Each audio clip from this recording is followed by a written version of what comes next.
Good evening, everyone again. I would like to reconvene the public session. The time is 6:36 p.m. Roll call, please. Trustee Fox. Present. Trustee Hodges. Present. Trustee Young. Present. Vice President Flores. Present. President Amboy. Present. Trustee Arbab is absent.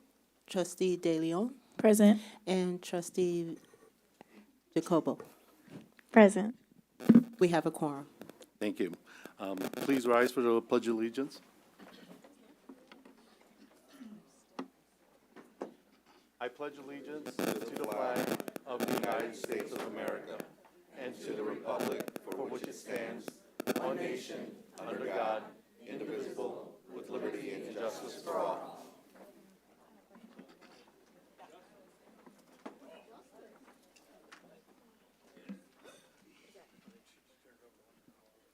Reports of action taken in closed session.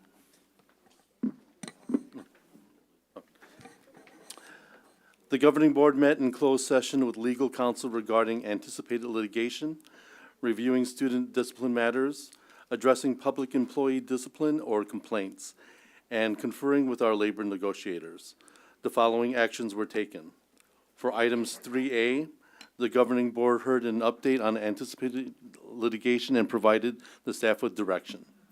For item 3B, the governing board took unanimous action 4-0 with a motion by Trustee Fox and a second by Trustee Young to accept the expulsion of student S2026-STP03.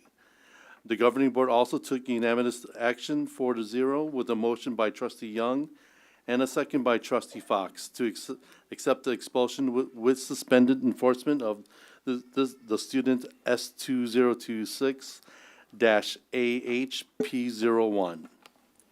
For item 3C, the governing board took unanimous action for a separation agreement motion by Trustee Hodges and a second by Trustee Young. For item 3D, the governing board received an update on employee group negotiations and provided staff with direction. D, adoption of a board agenda. May I have a motion for the adoption of today's board agenda? Trustee Hodges? Make a motion to adopt today's agenda. Trustee Dr. Young? A second. Roll call, please. Trustee Fox. Aye. Trustee Hodges. Aye. Trustee Young. Aye. Vice President Flores. Aye. President Amboy. Aye. Trustee Arbab is absent. Trustee De Leon. Aye. And Trustee Valdez Jacobo. Aye. And the motion passes 5-0. Thank you. Item 6, board presentations, adoption of resolutions, memorials, community donations, acknowledgements, and recognition. Have none. Thank you. Item 7. Next item is item 7, the forum. Do we have any interagencies with a report? No interagencies.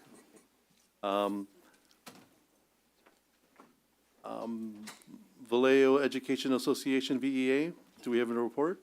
You.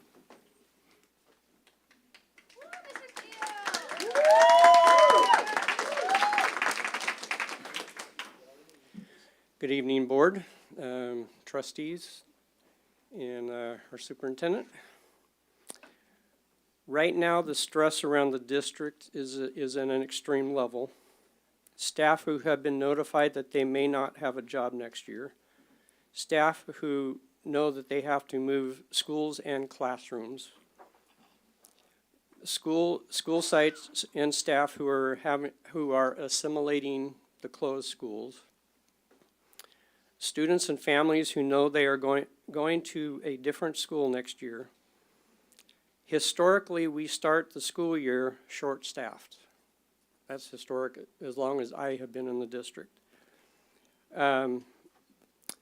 This time, we will be short both classified and certificated staff that we're going to be scrambling to fill jobs. And these are people that for those of you on the board who are an educator, or have been an educator, you know how tough the first 2 or 3 weeks of school is. It takes all hands on deck, VEA, CSEA, VSMA, it takes all hands on deck to get the school year going. VEA stands in solidarity with CSEA.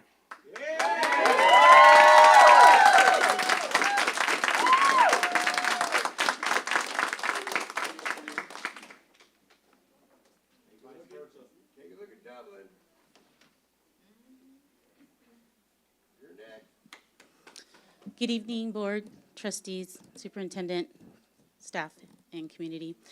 CSA would like to thank the board members that actually met with us last week. We appreciate you guys meeting with us and hearing what we had to say. It's quite unfortunate that we couldn't meet with all of you. At some point, we'd like to meet with Mr. Fox at some point. When you have the courage to meet with us, that would be great. We also would like to report that CSA was able to take 2 delegates to the para-conference this week. So they will have 4 days of intense training, and we are really excited about that because Vallejo 199 was able to afford to do that. We also wanted to say that the morale and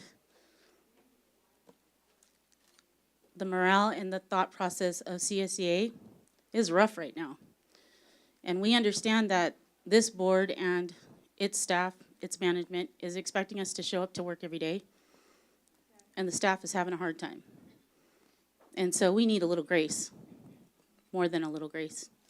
And we're doing the best that we can for all our students. But that's why we show up every day, is for our students. And we need the board to think about that when they think about layoffs and cuts. Thanks.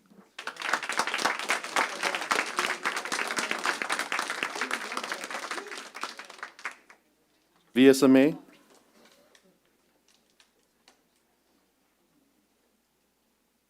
No report. Thank you. On to reports from district advisory committees. No reports this evening. Okay, student reports. Trustee De Leon? Good evening, board, community members.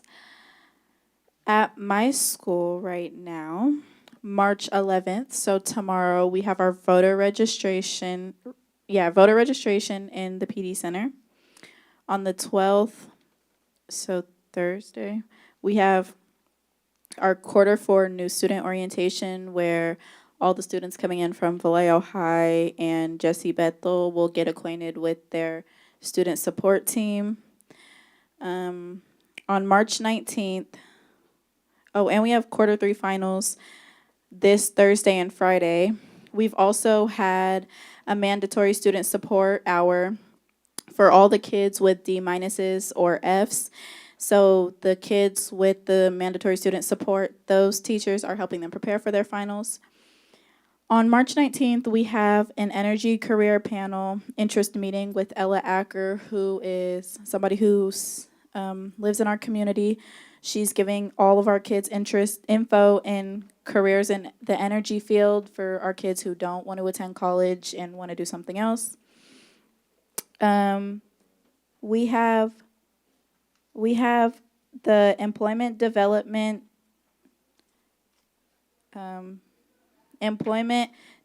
is coming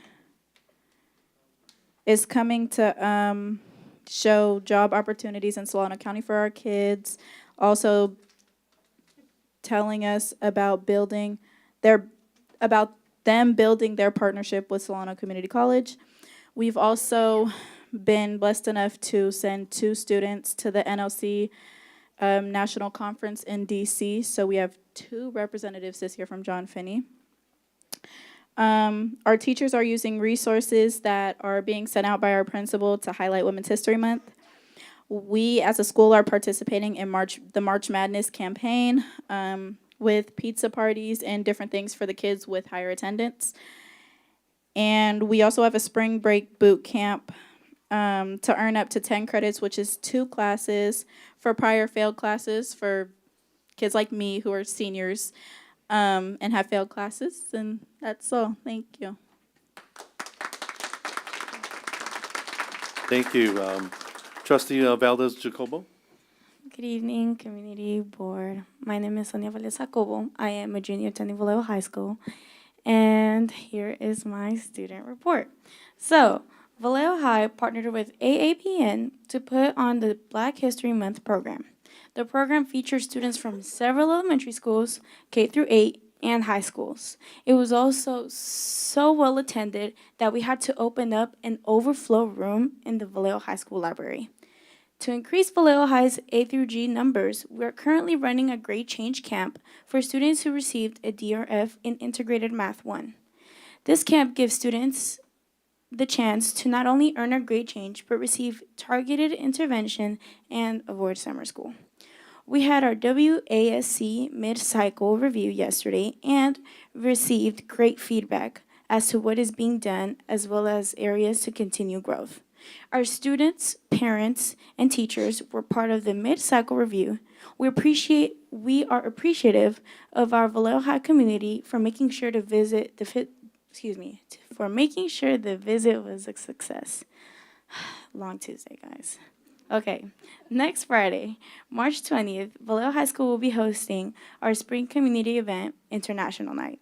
We invite everyone to come out for a night filled with music, international food vendors, and community resources, student performances, joy, and fun.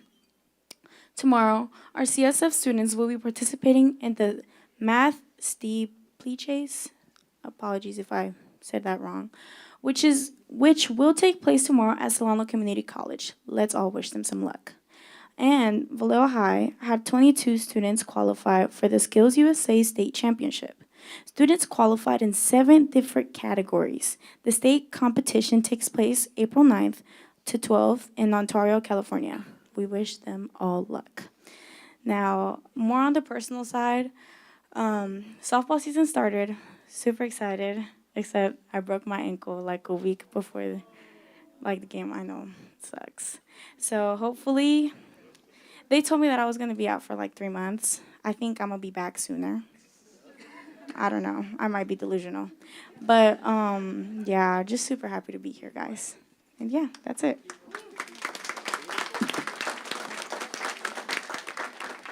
Bert? We're down to community forum. The public and staff are invited to make comments. However, pursuant to the Brown Act and the requirements for advance public notice of items to be discussed, no item brought to the board's attention under this section of the agenda may be acted upon at the meeting. Please note, individual comments will be limited to no more than 1 minute. Individuals may not relinquish their time for another speaker to add their designated 1 minute. The total time allotted for this item is no more than 20. Superintendent, how many speaker cards do we have? We have 16 cards for this item. Okay. With the 16 cards, we will allot 16 minutes per, 1 minute per speaker. Our first speaker is? David Belef, please come to the podium. David?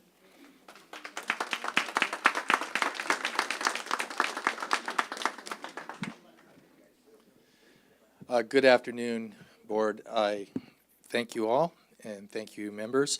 This is a lot more than 1 minute, but obviously it's not going to happen today. Some of you heard this before. I'm not going to bring up points that other people, I'm sure, are going to. I just want to say something that's obvious to everybody here. Our public schools are under attack, and they're under attack by private schools, charter schools, etc. So we must do better. We must do better in many ways. This is a flyer I got in the mail advertising a private school here in town where they are offering 50% off enrollment fees for students, etc. We need to do something of this nature ourselves. We need to encourage and get the help of everyone behind me to write our own campaign. We don't need an advertising company to do it. We can do it ourselves. Let's get our students back. And thank you. How many more seconds are left? Oh, there it is. Thank you. Thank you very much. Thank you, David.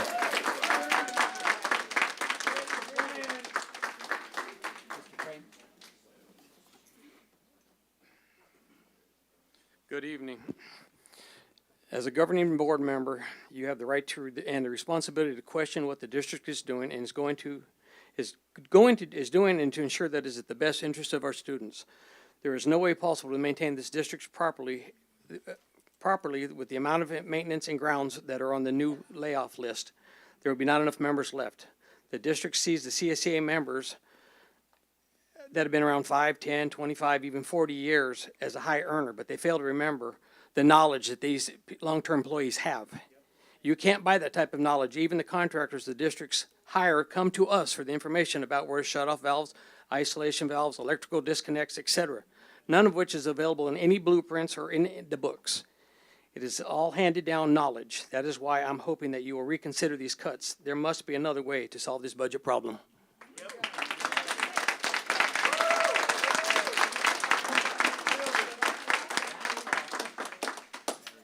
Morrow, next. Good evening. Vallejo recently exited nearly 20 years of state receivership, a period that existed precisely because the district struggled to manage its finances responsibly. The history should make fiscal discipline and transparency our highest priorities today. Yet we see the district walking away from hundreds of thousands of dollars in available federal funds, while at the same time projecting millions of dollars in new spending on consultants and communications. The district tells this community there is no money. It says layoffs of classified staff are necessary. But if that is true, why are millions of dollars in discretionary spending increasing at the same time? Why are we adding executive directors that are not on the pay scale yet? Those are going to be paid higher. How does forfeiting federal funds help our students? How does expanding consulting contracts help them learn? How does spending millions more on communications improve the stability of our schools? These are serious questions about fiscal planning and priorities. Our students deserve consistent staffing and stable learning environment. Thank you very Families much. deserve confidence.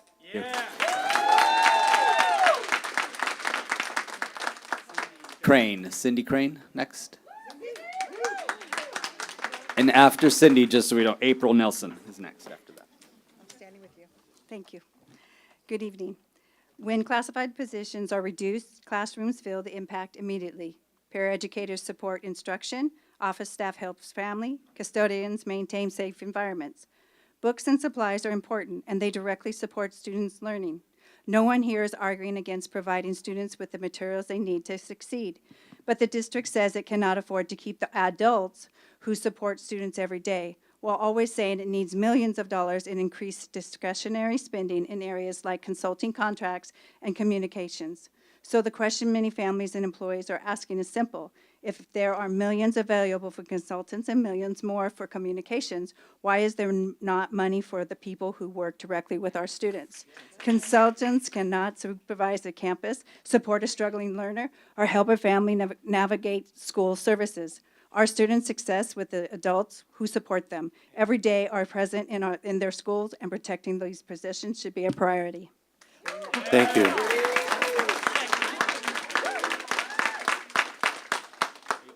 April Nelson, followed by Alejandra Rafael. Good evening.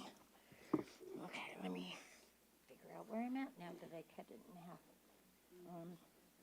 The students in our community deserve our support. They live in our community. Our taxes pay our community.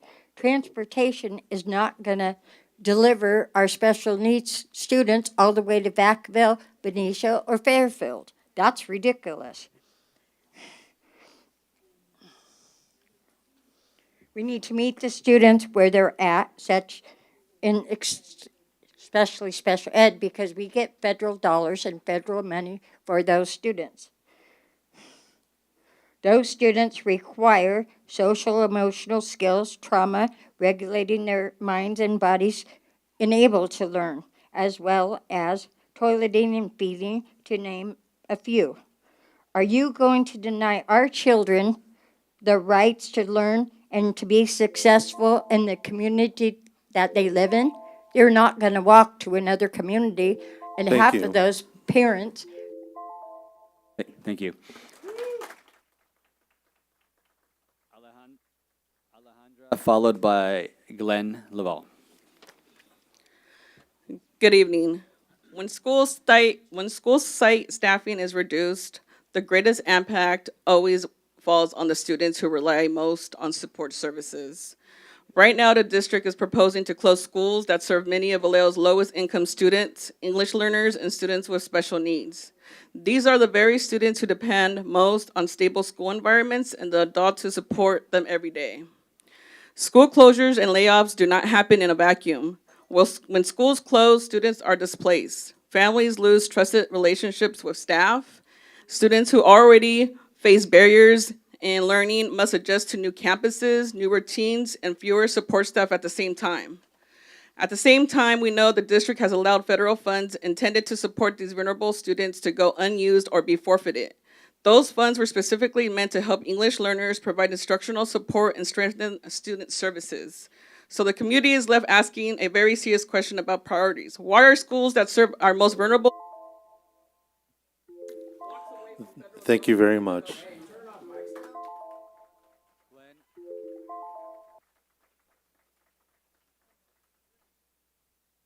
Good evening, board members and members of the public. Glenn Lovall, Executive Director of the Napa Solano Central Labor Council, AFL-CIO. We stand in complete solidarity along with union members of various other walks of life that are here today, standing in total support for CSEA and the classified staff. We've all known the pain of austerity and half a century of underinvestment in education. But when it comes down to it, it is a choice to bring the community together to navigate this situation. To throw so many of these workers under the bus for short-term budget projections is to permanently destroy the quality and capacity of the district. These workers make public education reality on the ground right now, every day. Rescind the cuts. Let's all work together, district unions, any other stakeholders, to navigate this situation, save public education together. Thank you. Thank you, Glenn.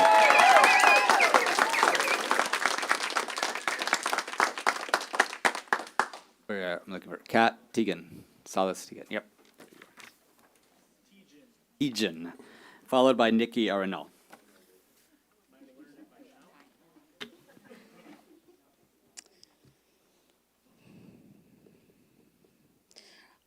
Right now, CSEA has several grievances filed with this district, to include one that is about transferring over our work, which is the very issue why people are talking tonight. We currently have 3 unfair practice charges filed with the Public Employment Relations Board related to our right to negotiate and our right to receive information that is necessary to this process. Back in 2009, when this district reorganized classified work, it was negotiated with CSEA. We know that because we still have that memorandum of understanding from that process. So the question is simple. Why was it that then the district knew how to do that, but now in 2026, they seem to have forgotten how to do that? What has changed? Yesterday, we sat at the table and the administrators came to the table with nothing written, no plan. They came and said, well, we wanted to talk about it. It's not time to talk anymore. It's time to see what the district has planned so that CSEA can negotiate and get something done for our members. Thank you.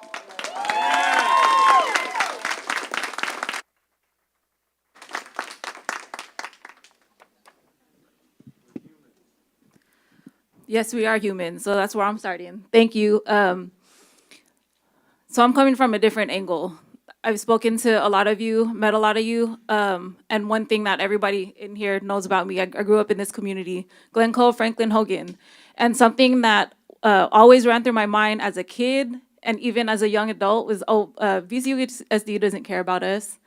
I remember in high school when there was the class size reductions, which was supposed to be 20 or less, we went from 32 to 28. What is that?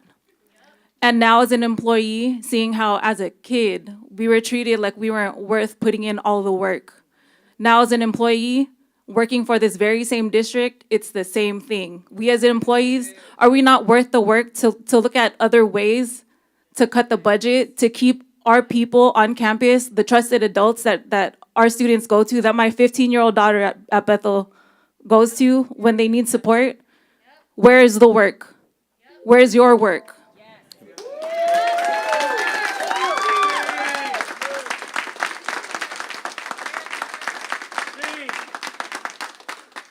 Jen Hitson and Ben Freeland. Good evening. Public education requires careful stewardship of limited resources, especially in a district like Vallejo that has just emerged from state receivership. For 2 decades, this community lived under the state oversight because the district failed to manage its finances responsibly. Families, employees, and students were promised that when local control returned, it would come with stronger financial discipline, clearer priorities, and greater transparency. Yet, today, we see administrative costs projected at nearly $18 million and almost $14 million in increases across discretionary spending categories. At the same time, the district says it has no choice but to lay off the classified staff who supervise campuses, support classrooms, and help families every single day. This raises a serious question about stewardship. After everything Vallejo has been through, are we repeating the same pattern that led us to state receivership in the first place? Before reducing the adults who support our students every single day, every proposed discretionary increase and every alternative should be fully examined. That includes administrative staffing alignment. Thank you. Thank you. Brett.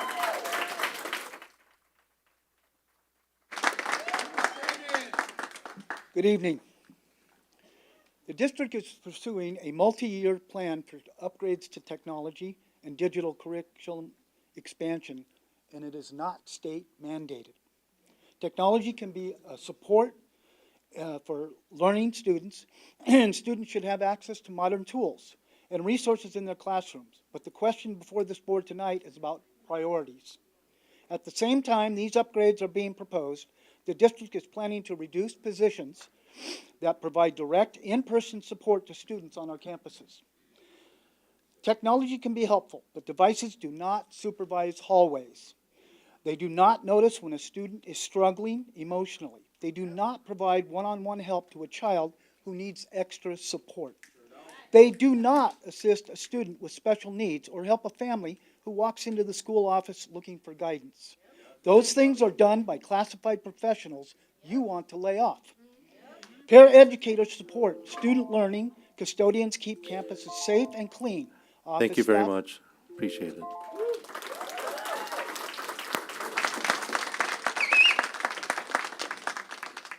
Next to Aubrey Consentino and Nina Martinez.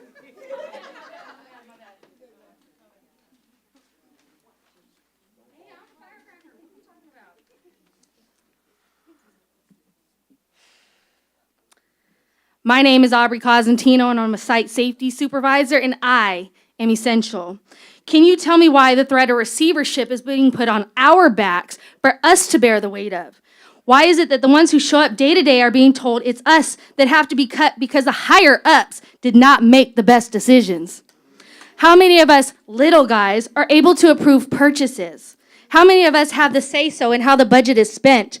You are the ones who make these decisions. You are the ones with the power, but it's the ones who are here every day for the students that are being cut. I ask you to take a good, long, hard look at the list of people being cut. Those are not just positions. Those are people in these jobs. Look at them. They're here. Now ask yourself, who is going to do the work? When you cut them, are you planning to contract the work out? Why? Why would you pay more to have an outside company do the work when you have the staff already doing the work? Why would you cut staff that show up to do the work and what their needs are? Thank you. How many of you can walk on a campus and Thank you, Aubrey.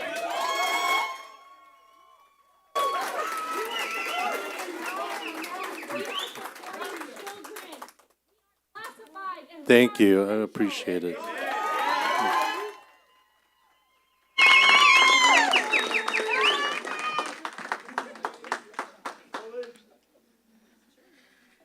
Okay. So first I want to make sure I have everybody's attention. Just look up. Do you see us? Do you hear us? We have been here every board meeting to give you guys a little bit of knowledge of what's not going on or what's not being said. The increased expenditures show in the second interim, the reports are projected that there's an increase. Right now, the district is planning millions of dollars in increased discretionary spending in areas like consulting contracts and communication, while at the same time laying off us classified employees and saying it's unavoidable. But look at us. We are doing the work. There is no plan. That's it.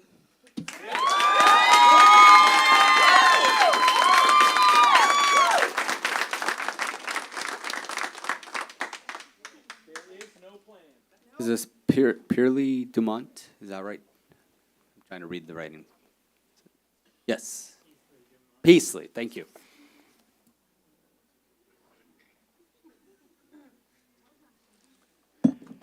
Good evening, Board. I'm the father of a kindergarten teacher at Highland, and you may have received a letter, but I only sent it Sunday evening, so I'm not sure you've had time to review it. My question is around the suddenness of the change in priority for including Highland as one of the schools that was closed. It was my understanding that it was the lowest priority for closure, and suddenly in December it jumped to the to amongst those that were finally closed. For me, this was very short notice, and I am distressed at that shortness. So I find myself in sympathy to the rest of the discussion here, but here for a different reason. Thank you. Thank you.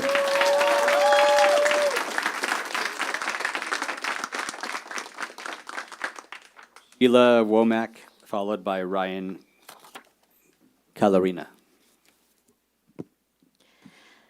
Vallejo is angry, and Vallejo has every right to be. While workers show up early, they stay late, and they hold this district together, Vallejo's leadership failed to plan and failed to be transparent. And now workers are being told to pay the price. Over 150 livelihoods are at risk. These are not numbers. These are people who made this district run.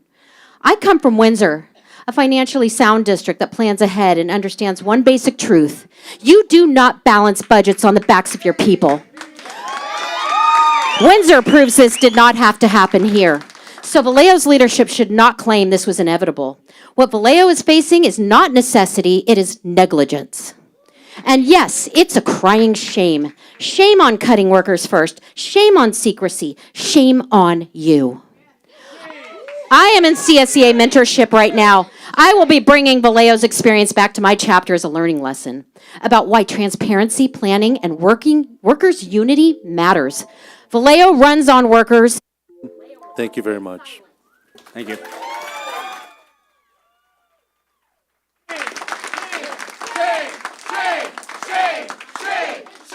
Ryan?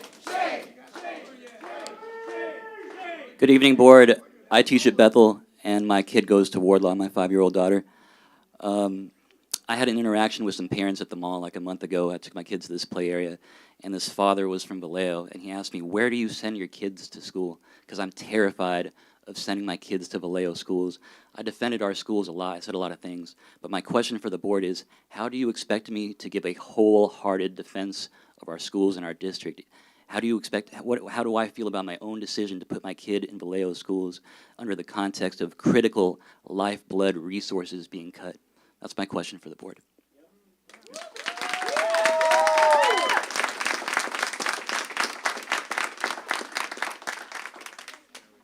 Is it Harold? Is there a Harold? Burston. Thank you.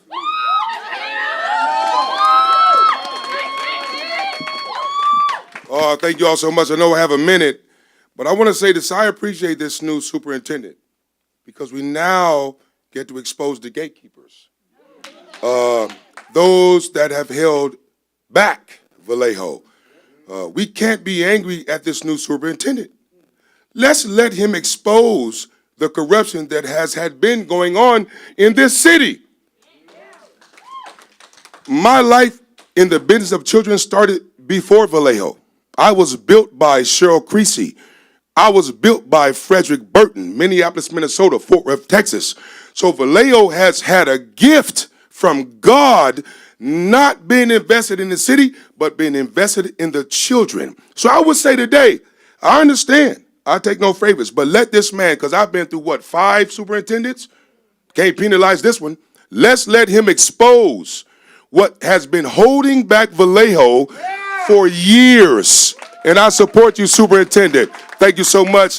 Vallejo Site Safety lead Site Safety for Hogan. Thank you very much.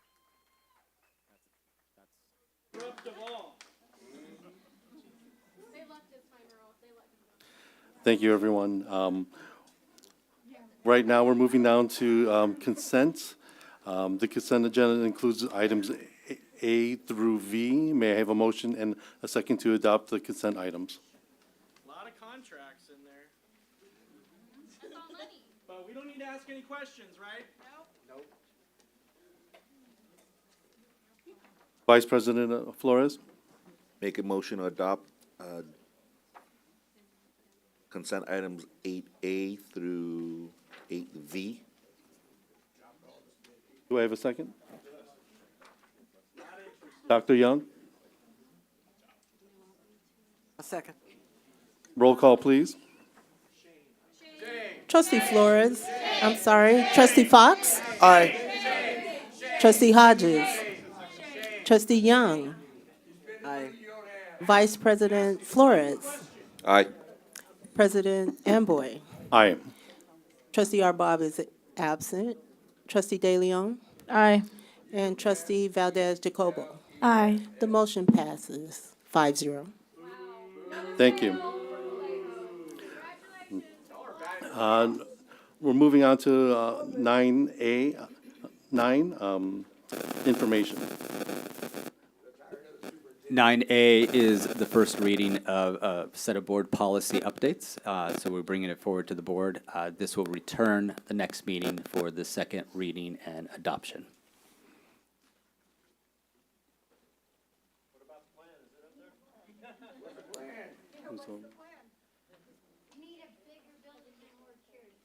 Just information, okay. The next item is the 2024 Measure S General Obligation Bonds Financial and Performance Audit Reports. Assistant Superintendent Ruben Fernandez.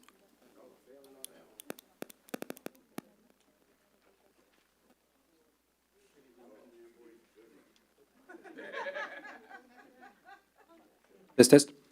President Amboy, Vice President Flores, Dr. Trustee Young, Trustee Fox, Hodges, and Superintendent Aurelio and community. Tonight, we are presenting the district's 24-25 Measure S General Obligation Bond Financial and Performance Audit Reports, along with a related governance letter from our independent auditors. This is an annual item required under Proposition 39 for school bond programs like Measure S. In simple terms, we do this every year to provide an independent check that bond dollars are being spent the way voters approved, and the required oversight and reporting processes are in place. The audit found that the Measure S bond expenditures were used for projects that are consistent with the voter-approved project list, and that salary costs charged to the bond program were allowable and tied to bond-related work, not general district operations. The auditors also reported no findings, which is a good thing, in the Measure S bond audit for the year ended June 30th, 2025.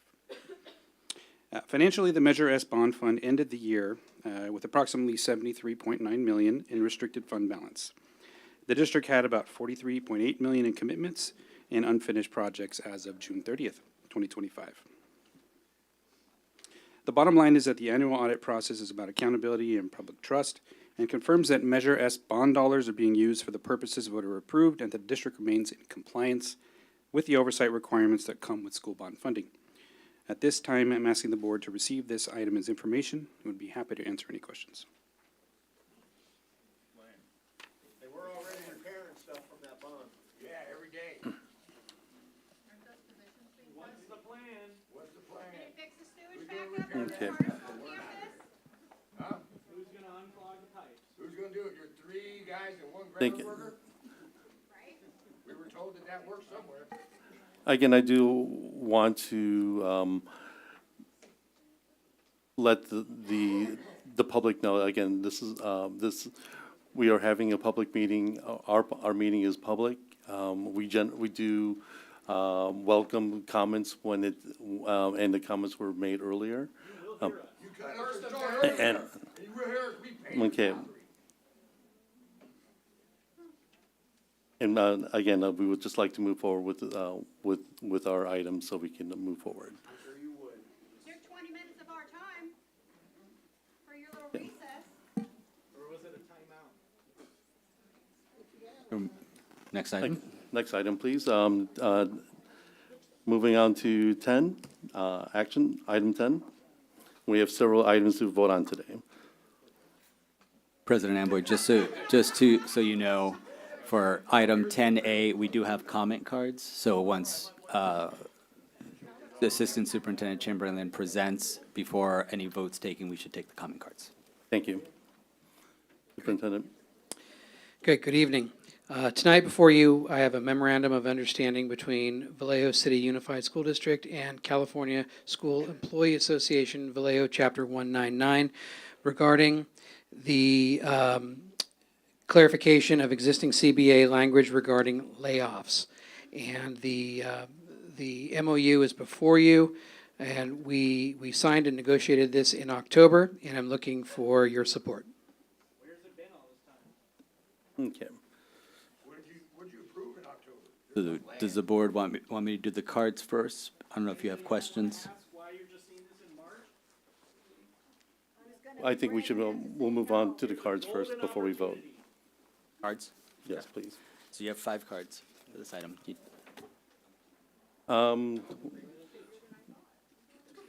We can do 3 minutes. You can do 3 minutes. 3 Yeah, minutes? 3 minutes is fine Okay. with this one. Okay, Butch, you're up first.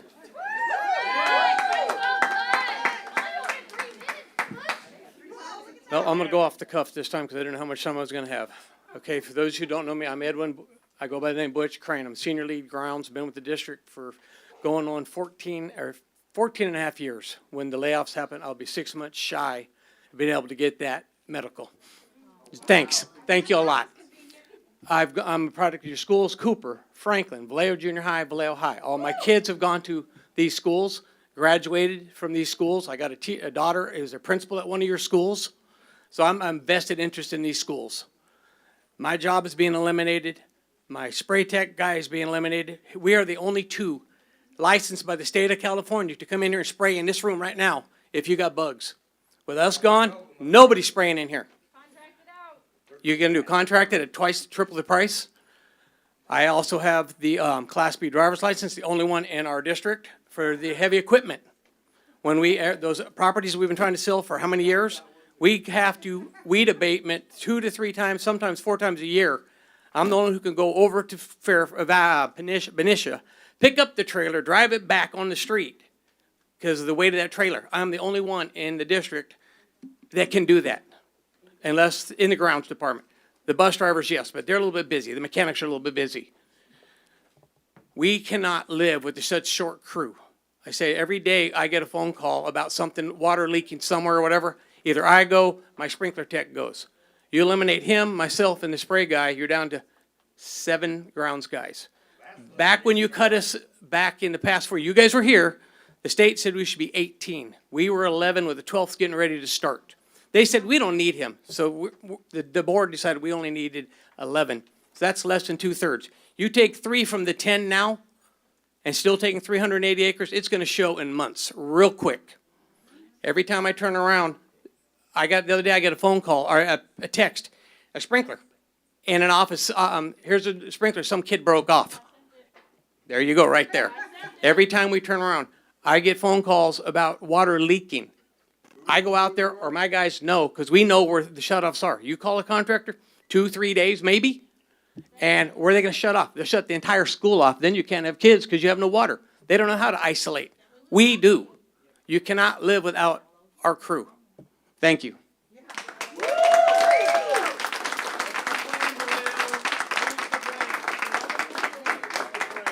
Alejandra, Rafael. Then Ralph Ortolano after that. All right. Good evening.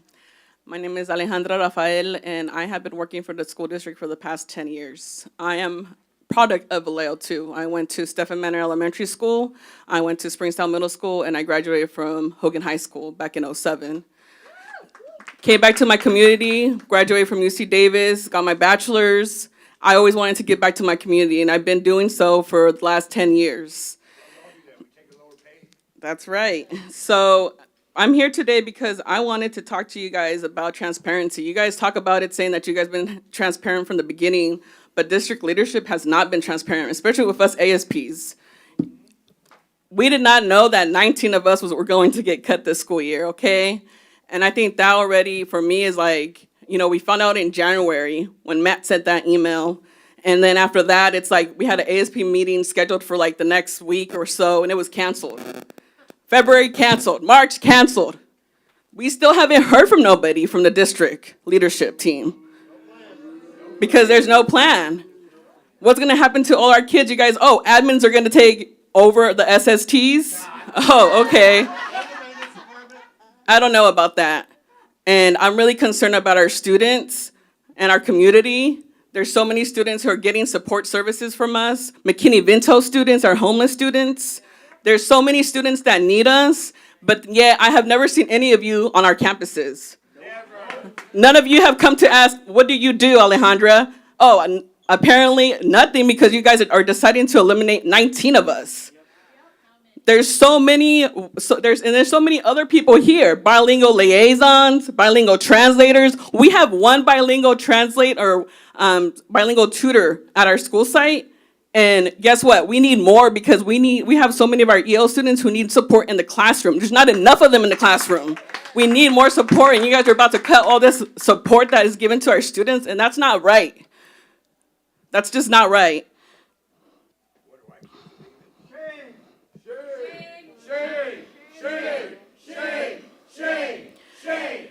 Our kids deserve better. Our families deserve better. We deserve better too. Do better. Vote to stop these layoffs. Talk to CSEA. We're willing to work with you guys, but yet you guys come into these negotiations with nothing in hand? What is that about? All I ask is that you really do sit down and you really think about these kids. Because I remember being like these two young ladies right here once upon a time. I remember wanting to have these leadership roles and everything. And look, we're back here again, but yet you guys want to just eliminate us like we never matter? That's what it feels like. And I've talked to a lot of other ASPs, and trust me, they feel the same. We don't feel seen, we feel unappreciated. Thank you. Thank you.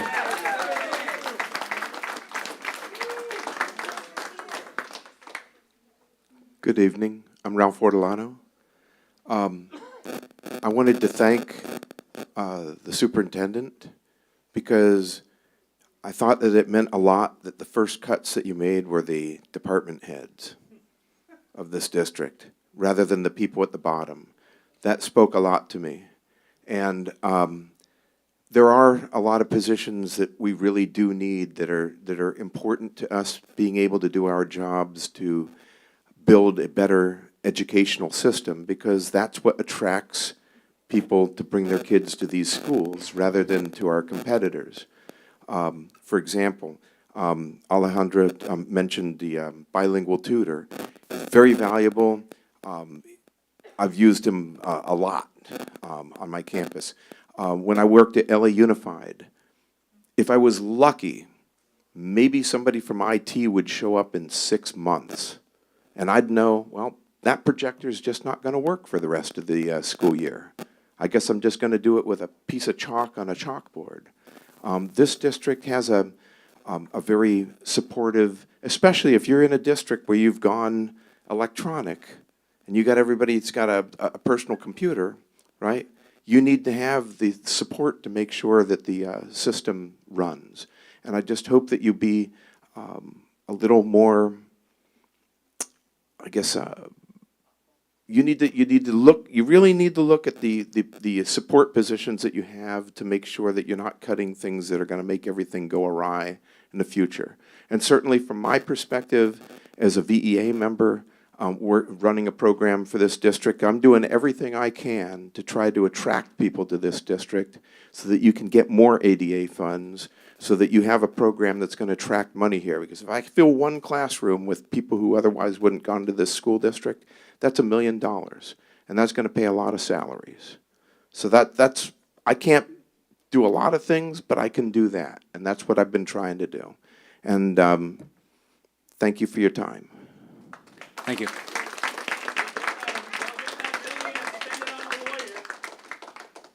Crystal Points, followed by Monica Simeon.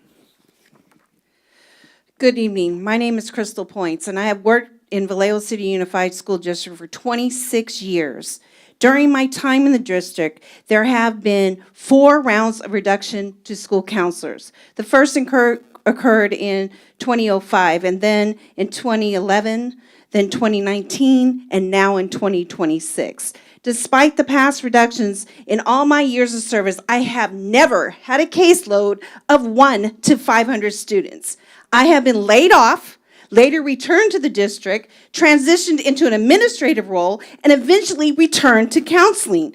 As an administrator, I've worked in elementary, middle, high school levels, all levels, so I know what our students' needs are. Counselors are not just schedulers of classes or people who step in during a crisis. At middle school levels, counselors help prepare students long before those senior decisions arrive. We help students understand how middle school connects to high school, how their choices begin shaping their opportunities, and how to develop the academic and personal habits that led to long-term success. Counselors also help students learn how to persist despite struggles. At the high school level, counselors deliver lessons at every grade level. In many ways, counselors function like a future planning unit for our students. We help students find their pathways for life. For students who find that a comprehensive high school is not a right fit, we help families explore other options such as John Finney High School, Independent Studies, Job Corps, the California Conservation Corps, the Discovery Challenge Academy. We guide families through the options that they may not have experienced themselves: community college, 4-year college, training, career training programs, military service. We give them the knowledge to have the power over their futures. We teach and support them to gain admissions into a 4-year college. We create hands-on opportunities that help turn plans into reality. Counselors organize college application workshops, organize exams, and career explorations through the California College.edu. We coordinate the ASVAB test as well. We hold NCAA workshops for athletes who deserve to play college sports and to go pro. In the areas of social and emotional learning, counselors provide guidance, coping strategies, and a safe place. Now, we are 13 counselors, and we will be reduced by 4. The formula will be 1 to 500. According to California Department of Education, school counselors are the key component to multiple tier systems of support. Our professional training includes crisis interventions, academic planning, college and career readiness. School counselors are not just an additional support, they are part of the foundation that helps students see a future for themselves and build a plan to reach their goal. There is no substitute for school counselors. Thank you very much.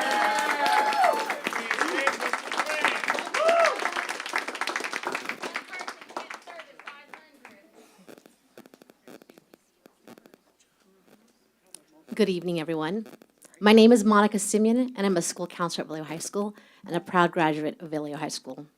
You may still hear the term guidance counselor, which is outdated. We're now considered school counselors because we are not ones who sit around waiting for students to see us. We provide and develop and maintain and evaluate a comprehensive school counseling program, which means that we design a proactive, data-driven program that is designed to serve all students.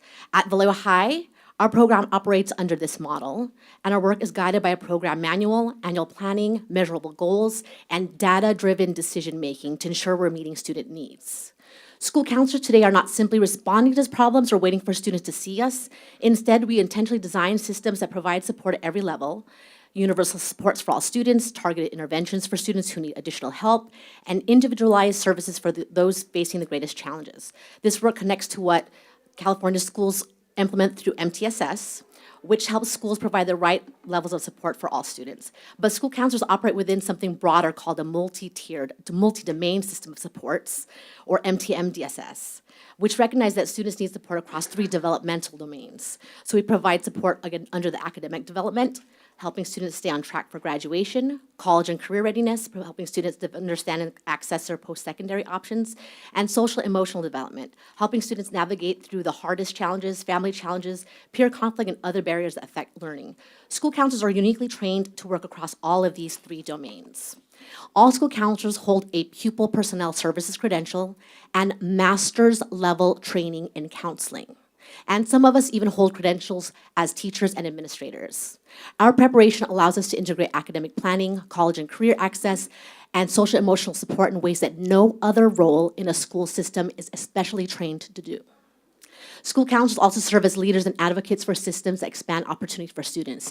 We were the first ones to ask our district to implement californiacolleges.edu, a platform that helps students navigate their academic, college, and career planning. And we're the first in the, I think our district is the first in Solano County to do so. So our students have transcript-informed access to CSU, UC, community college, and financial aid program applications. With this, we were also able to advocate for our students to have access to CSU application coupon codes. And we went from a graduation rate increase of 67.3 to 72.3 in the last year. And most importantly, we were able to support the increase of our most vulnerable population. So we saw a 25-point increase for students experiencing housing insecurity, nearly 12-point increase for students with disabilities. So as my colleague already shared, we're truly vital for the support of all students, especially those most vulnerable. Thank you.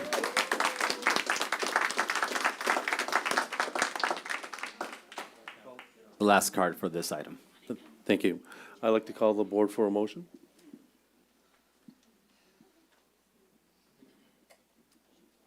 Vice President Flores? I had a quick question. Sure.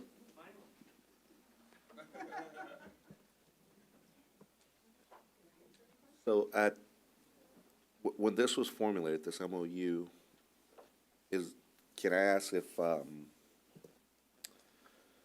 the time, did the district look at how to possibly negotiate the jobs that were existing and put them into a just job description where grant funding requirements could be used, or grant funding could be used for payment of that position?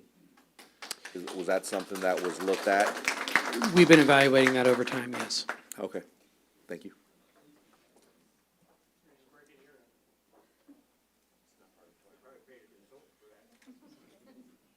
I'll make a motion. Okay. Do I have a second? Trustee Hodges? Second. Roll call, please. Trustee Fox. Aye. Trustee Hodges. Aye. Trustee Young. Vice President Flores. Aye. President Amboy. Aye. Trustee Arbab is absent. Trustee De Leon. I do. You can pass. I pass. And Trustee Valdez Jacobo. Aye. And the motion passes 5-0. Thank you. Action item 10B, Resolution 5124, regarding the non-re-election of first and second year probationary certificated employees. Thank you, President Amboy.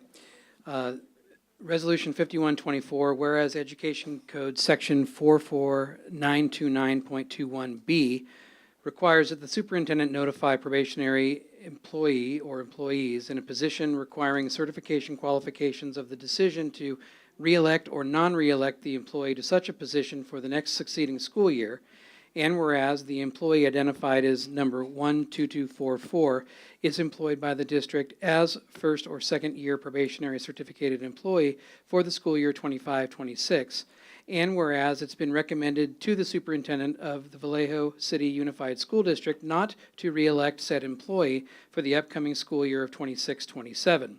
Now therefore be it resolved by the Superintendent of the Vallejo City Unified School District that, 1, the first-year probationary employee as identified shall be non-reelected from their employment with the district. 2, said employee shall be notified in writing of the decision to non-reelect him or her as a certificated employee of the Vallejo City Unified School District for school year 26-27, and the foregoing notice shall be served upon the employee personally or by a certified mail addressed to his or her last known address. And so we're looking for your approval. Do you want to, I know that this is the item where we pulled one of the, there was originally two. Correct. So just to note for the board, the item listed there has 2 IDs. One has been removed. Correct. Thank you. Removal, is it 13237? Correct. Okay, the second one listed. Vice President Flores. Make a motion to adopt resolution number 5124 as amended. Trustee Dr. Young. A second. Roll call, please. Trustee Fox. Aye. Trustee Hodges. Aye. Trustee Young. Aye. Vice President Flores. Aye. And President Amboy. Aye. Trustee Arbob is absent. Trustee De Leon. Aye. And Trustee Valdez Jacobo. Aye. The motion passes 5-0. Thank you. Moving on to action item 10C, approval of early retirement notifications for members of the Vallejo Education Association, VEA. Thank you. The purpose of this MOU is to provide a one-time incentive to eligible certificated employees who submit an early and irrevocable retirement notice to assist the district with staffing and operational planning. Any permanent certificated unit member who works a minimum of 25 hours per week, employed as of August 1st, 2025, who submits an irrevocable retirement notice no later than 5 p.m. on April 3rd, 2026, shall be compensated a one-time off-schedule payment of $1,000 on the June 30th, 2026 pay warrant. And we're looking for your approval.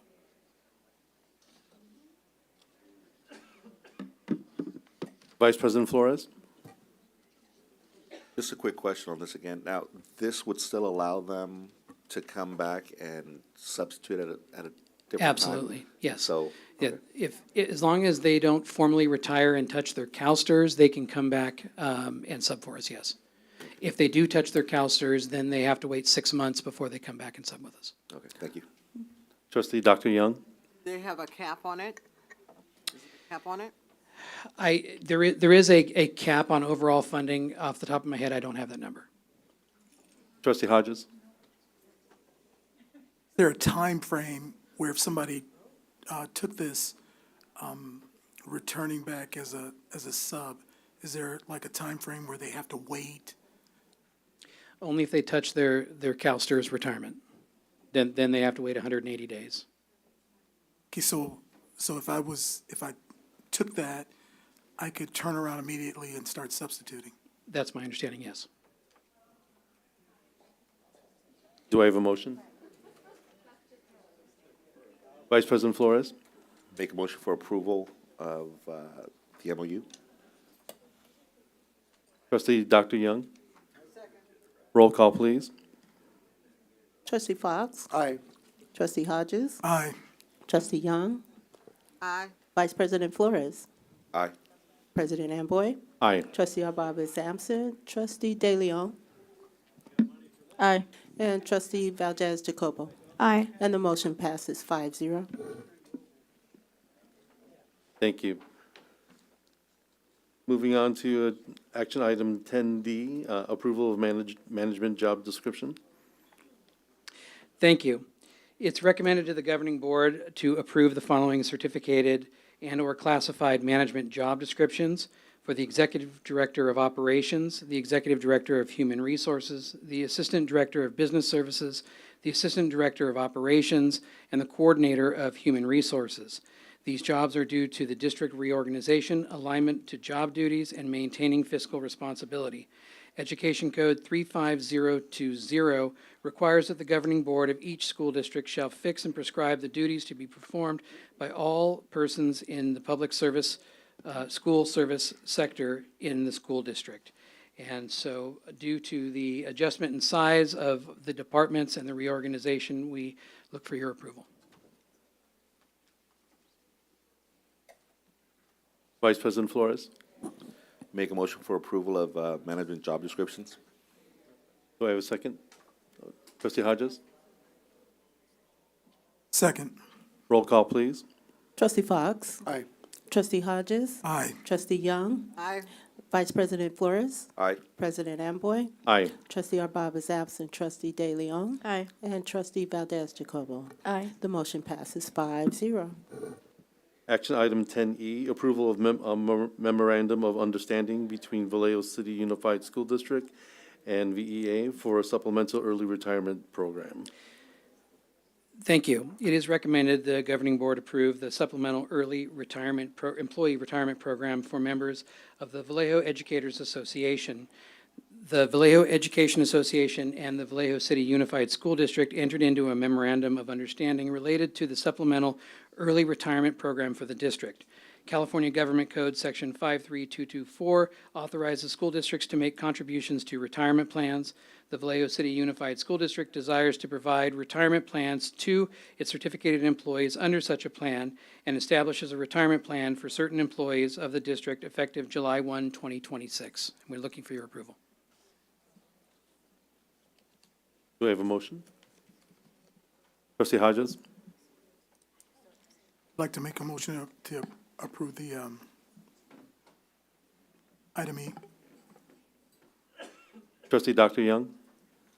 A second. Roll call, please. Trustee Fox. Aye. Trustee Hodges. Aye. Trustee Young. Aye. Vice President Flores. Aye. President Amboy. Aye. Trustee Arbab is absent. Trustee De Leon. Aye. And Trustee Valdez Jacobo. Aye. The motion passes 5-0. Thank you. Action item 10F, approval of new high school course for school year 2026-2027. Good evening, Governing Board, President Amboy, Vice President Flores, Dr. Young, Trustee Hodges, and Trustee Fox, and student trustees. I come before you with some really exciting news, and I'm joined by Director Hines to present this item. We have a recommendation for the approval of an advanced placement course for African American Studies to begin next year. And I'm going to allow Director Hines to describe that process and give you some information on the topic. Good evening, President Amboy, to all of our trustees and our student trustees and Superintendent Aurelio. Good evening. So as Ms. Tapacio just shared, we are super excited about this new course, AP African American Studies, and I appreciate Heather providing a space to just share out a little bit and then talk about our journey on how it gets to this space. We've been looking at this course for a bit, and so we've received some traction in terms of student interest and student voice, and we're constantly really looking at enhancing our high school course offerings for our amazing high school students. We want to make sure that when there's an interest, we want to make sure that we're making that available to our students. So I wanted to talk a little bit about our journey and how it kind of gets to here. So start with student voice, student interest, and then either a teacher and or counselor will make the recommendation for the course. And it is presented at a curriculum council meeting. We meet quarterly. It's comprised of admin, our high school counselors, our college and career team is also on the council. I preside as a secondary director. Also, Finney, Principal Whitsett also works on the council. And so there, the course is presented. We talk about the requirements. We talk about how we will fit on the master schedule. And so we're super proud that we will be able to offer at both high schools, at Bethel and Vallejo High School in the fall. And our students at Finney can also be able to take the course at Vallejo High School. So we're just making sure that we all have access to it. Once it's approved through Curriculum Council, I get it vetted from, of course, HR, has looked at it, they give us thumbs up, and of course, we make sure that it's something that we can afford in our master schedule. But more importantly, we want to make sure that Vallejo kids have everything and access to rigorous, and we just want to keep building. As you know, last year we brought Mandarin, right? And so we're excited about extending that Mandarin 2 this year in the fall, but we're really excited about the AP African American Studies, and so we're looking for a favorable approval from the board. Did I miss anything? Trustee Dr. Young? My counselors are here too from secondary, so just give it up for great, they've been doing a great job. Did you want to add anything, because you're excited about it too? But it doesn't turn. Yeah, the light doesn't work. None of them? No. Okay. I just thought I was special. In regards to, I'm really elated about this course being offered on an AP level. That's just fantastic.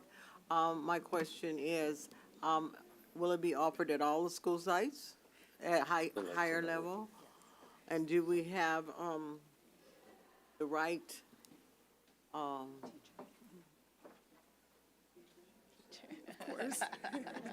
no matter what color? Yes. Teach it. Yeah, that's a part of the discussion at Curriculum Council.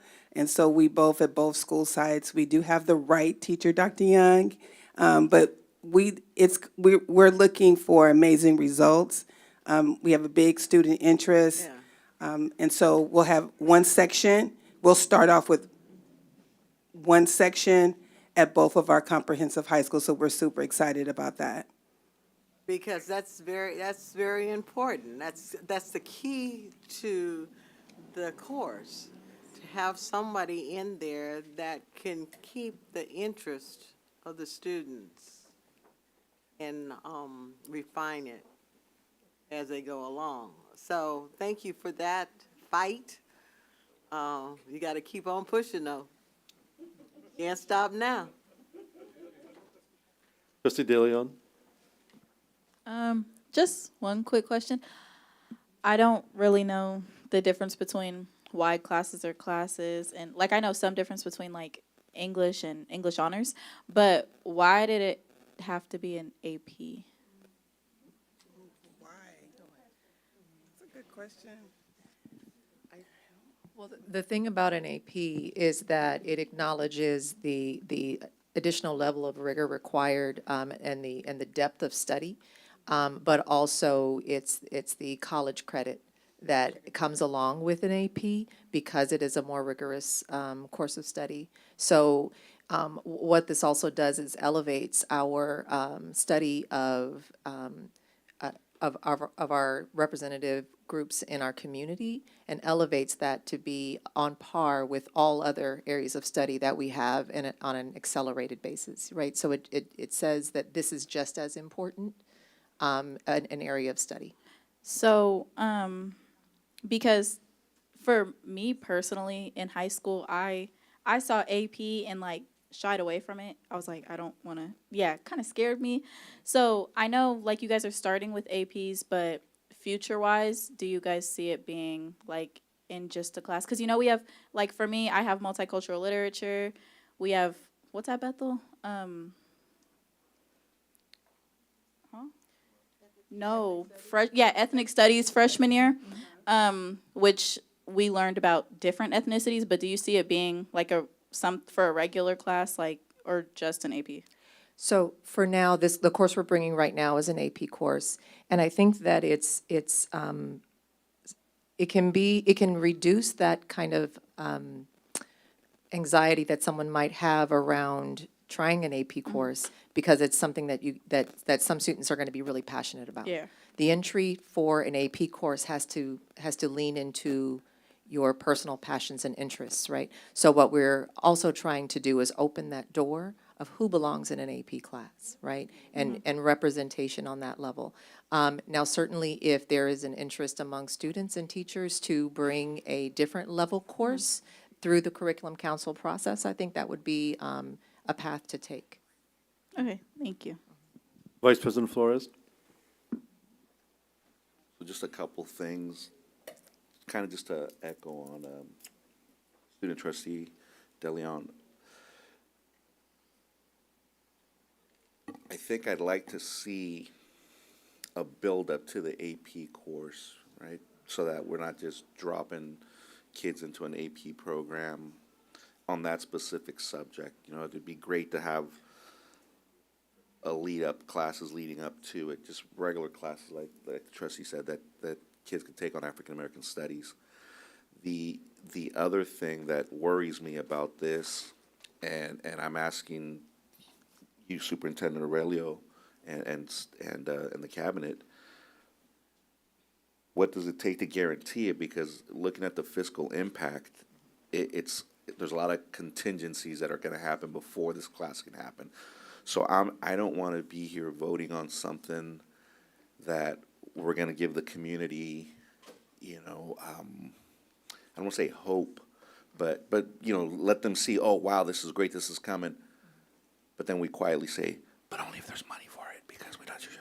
So what are we going to do to ensure that all this gets funded? Because the contingency is availability of LCFF supplemental, concentration, equity multiplier fundings, subject to annual funding availability. So this doesn't even seem like it's going to be a permanent thing. This is just if we can afford it this year and not next year. So you clarify that for me. So I'll speak to that a bit, and obviously our fiscal situation as it stands, right? So many things we're looking at all options, right? And that piece about it being contingent on available funding is true of many courses, right? It's true of many of the things that we have to do. We know we have our mandatories, things that every kid needs 6 periods of all the required courses.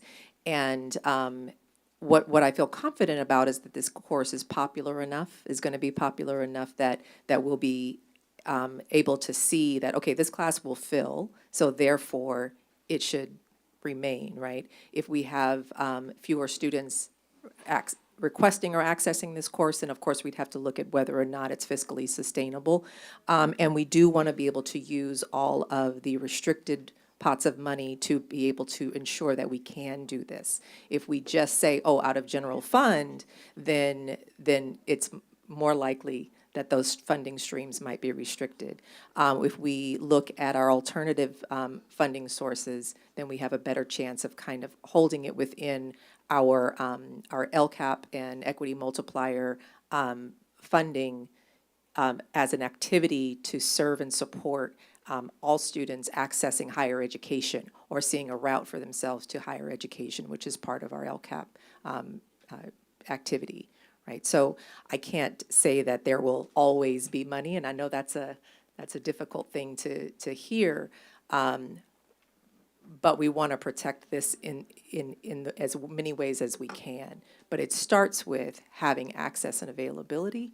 And we want to continue to provide opportunities. We have to be careful not to provide too many, because then that it kind of might make those sections too small and unsustainable, right? It kind of spreads it out too much. But this is one that when Director Hines and I attended the College Board conference this year, we were punching each other like, our kids need this, our kids deserve this.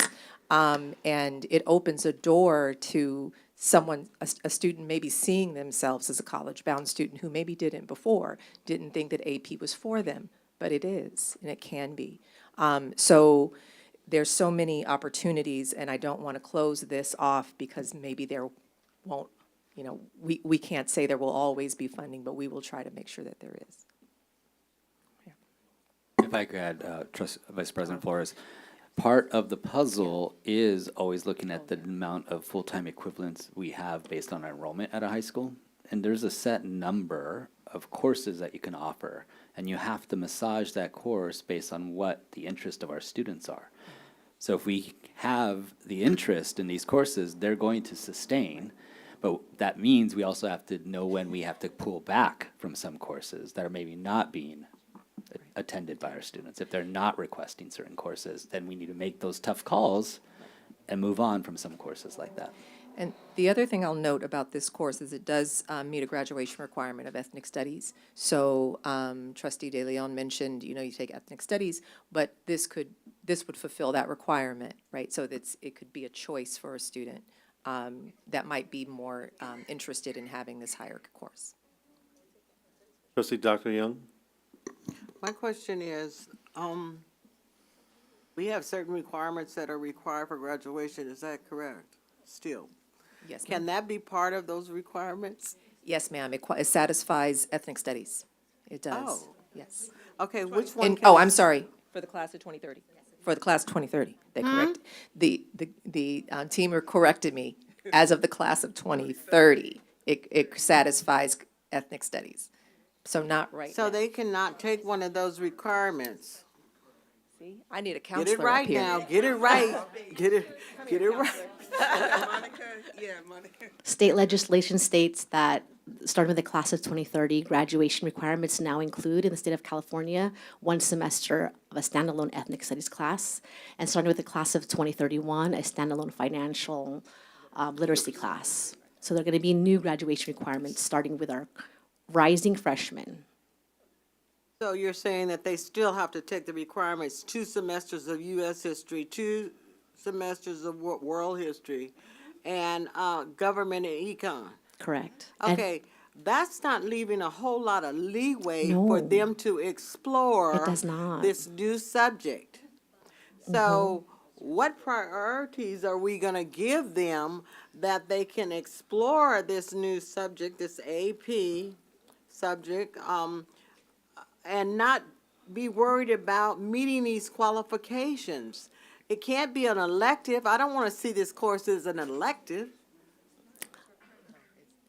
there was discussion about, other discussion also that we've had also about meeting the U.S. history requirement, but that's still to be explored. There's, Oh, I you're think, still Palm Springs. Palm Springs is a district that's looking into that. And actually, the course request form that Vallejo High School students put out, that we put out for our juniors, and I think Sophie can attest to this, we stated with an asterisk pending board approval that we were offering AP African American Studies as a possible replacement to the U.S. history required course for graduation, but pending board approval because no other school district has done it yet. So is this class going to be offered 2025, 26? Correct. Okay, and so it's going to be an academic or an elective? Oh, I can say that about E through G requirements, though. May I speak more? Of course. It's not a wasted course, or an elective course that's just for nothing. This also satisfies the A area for the A through G requirements for the UC and CSU. So students can use this to satisfy the 2-year requirement for the A through G requirement. And as well as the G requirement, which is requirement of 1 elective of college prep work. And it's a boost in your GPA, that's- along with possible college credit if you pass the AP exam. There's so many benefits to taking this course. Well, I understand the benefits, yeah, I understand the benefits, but the bottom line, when you're in as a senior trying to get your your requirements done, you're not really thinking about those extra frizzy things. You're really not. So what I'm thinking is that some of these things can be substituted. Yes, that's the goal. The goal is trying to get alignment with the U.S. history requirement, seeing if that, instead of students taking either U.S. history, AP U.S. history, they could take AP African American history or AP African American studies, and meeting that 1-year graduation requirement by the state. Yeah, so that would be a more diversified offering if you did it that way. I mean, you'd have U.S. history, you have whatever. You'd have a course that is more diversified and more appealing to the student, to the clientele that you're trying to reach. Think about it. And again, class of 2030, one semester ethnic studies requirement, which they could take as the regular one semester class, or they can use AP African American Studies to satisfy that requirement. Thank you for answering my question. Les Jacobo? Thank you. Good evening. This isn't really a question. This is more of a comment to the board and family here. Is just to kind of bring attention to the fact that this is something that we've been asking for a long time. And to be in such a diverse community like this is a huge step. This is like just hearing about it and hearing that it's going to go in place on my senior year. I mean, it sucks because I would have loved to explore the subject more. It makes me really happy to see that we are really taking this into consideration, especially under the administration we're in, that minimizes and I guess that's really just the best word I could have is minimize other cultures. So having African American ethnic studies is such a big step into showing not just cultural appreciation, but cultural appropriation. Because usually, I mean, I have AP US history. I'm in love with history and politics. And we always hear about the winning side. But having this subject being given to us in all pretty much 3 of the high schools, it speaks volumes that we're going to get to see the other side. That it wasn't just, oh, we won war and that's it, you know. We see the realistic side of things and really realize and appreciate with all these things that we're surrounded by. And really just, it helps us come together as people and as a community. So I thank the school district for approving this, and I'm super excited for it. We haven't approved of it yet. Soon. I'm manifesting. She's mad. Trustee De Leon? I will say, as somebody who has a hard time with history, that if I was class of 2030, because I'm a senior, I'll be done, sadly, but it would help for certain kids who learn more when it's something they can relate to.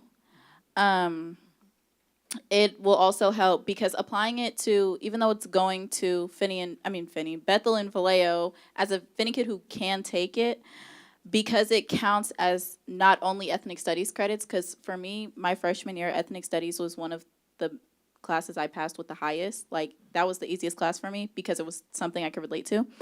But it counts as elective credits, whereas when you come to Finney, we have a lot of kids who come in needing elective credits. Like, we have kids who could only be credit deficient in electives. So for it to be an AP where not only you're getting that college, where you're like, you can say like, oh, I took an AP, like it's an AP, but it's something that being in the city of Vallejo, it's something that you feel you can actually pass and say you took an AP, and you can get your elective credits on top of that.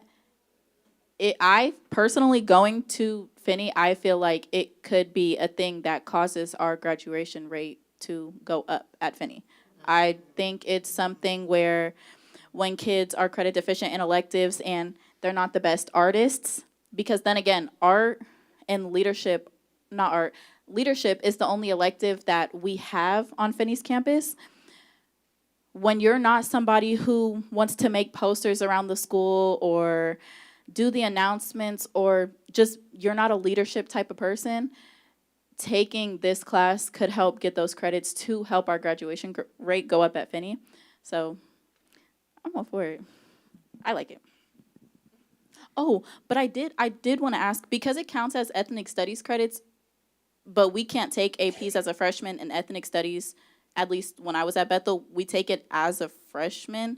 How would that, if it counts for those credits, is it if we failed the class, or like I'm lost there. Well, I'm not sure of that path, but what we're looking at is our juniors and seniors for the next school year. But we can come back to you on that. We're not sure of the pathway. We're just trying to get this course out. We've been looking at it for about a year or so, and we're just excited to get to this point, because as you know, this is the time of the year that we're really trying to finalize courses and master scheduling and all that. So we'll have more answers, more details to follow. Trustee Dr. Young?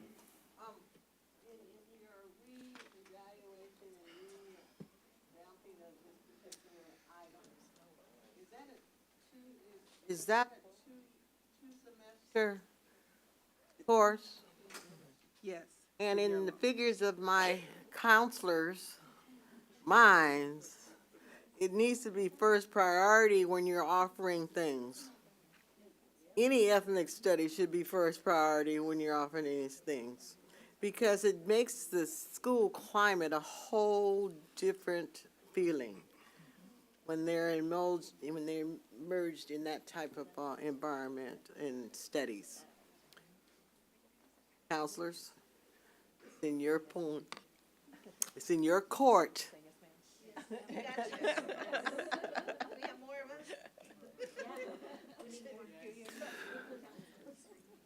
With that said, do I have a motion? Oh, Trustee Fox? I'll make a motion. Do I have a second? Trustee Hodges? Second. Roll call, please. Trustee Fox. Aye. Trustee Hodges. Aye. Trustee Young. Aye. Vice President Flores. Aye. President Amboy. Aye. Trustee Arbob is absent. Trustee De Leon. Aye. And Trustee Valdez Jacobo. Aye. And the motion passes 5-0. I told y'all. Thank you so much. Manifesting Thank you. works. Moving on to item 10G, adoption of resolution 5123 to withdraw from ASCIP and join the Northern California Regional Liability Excess Fund.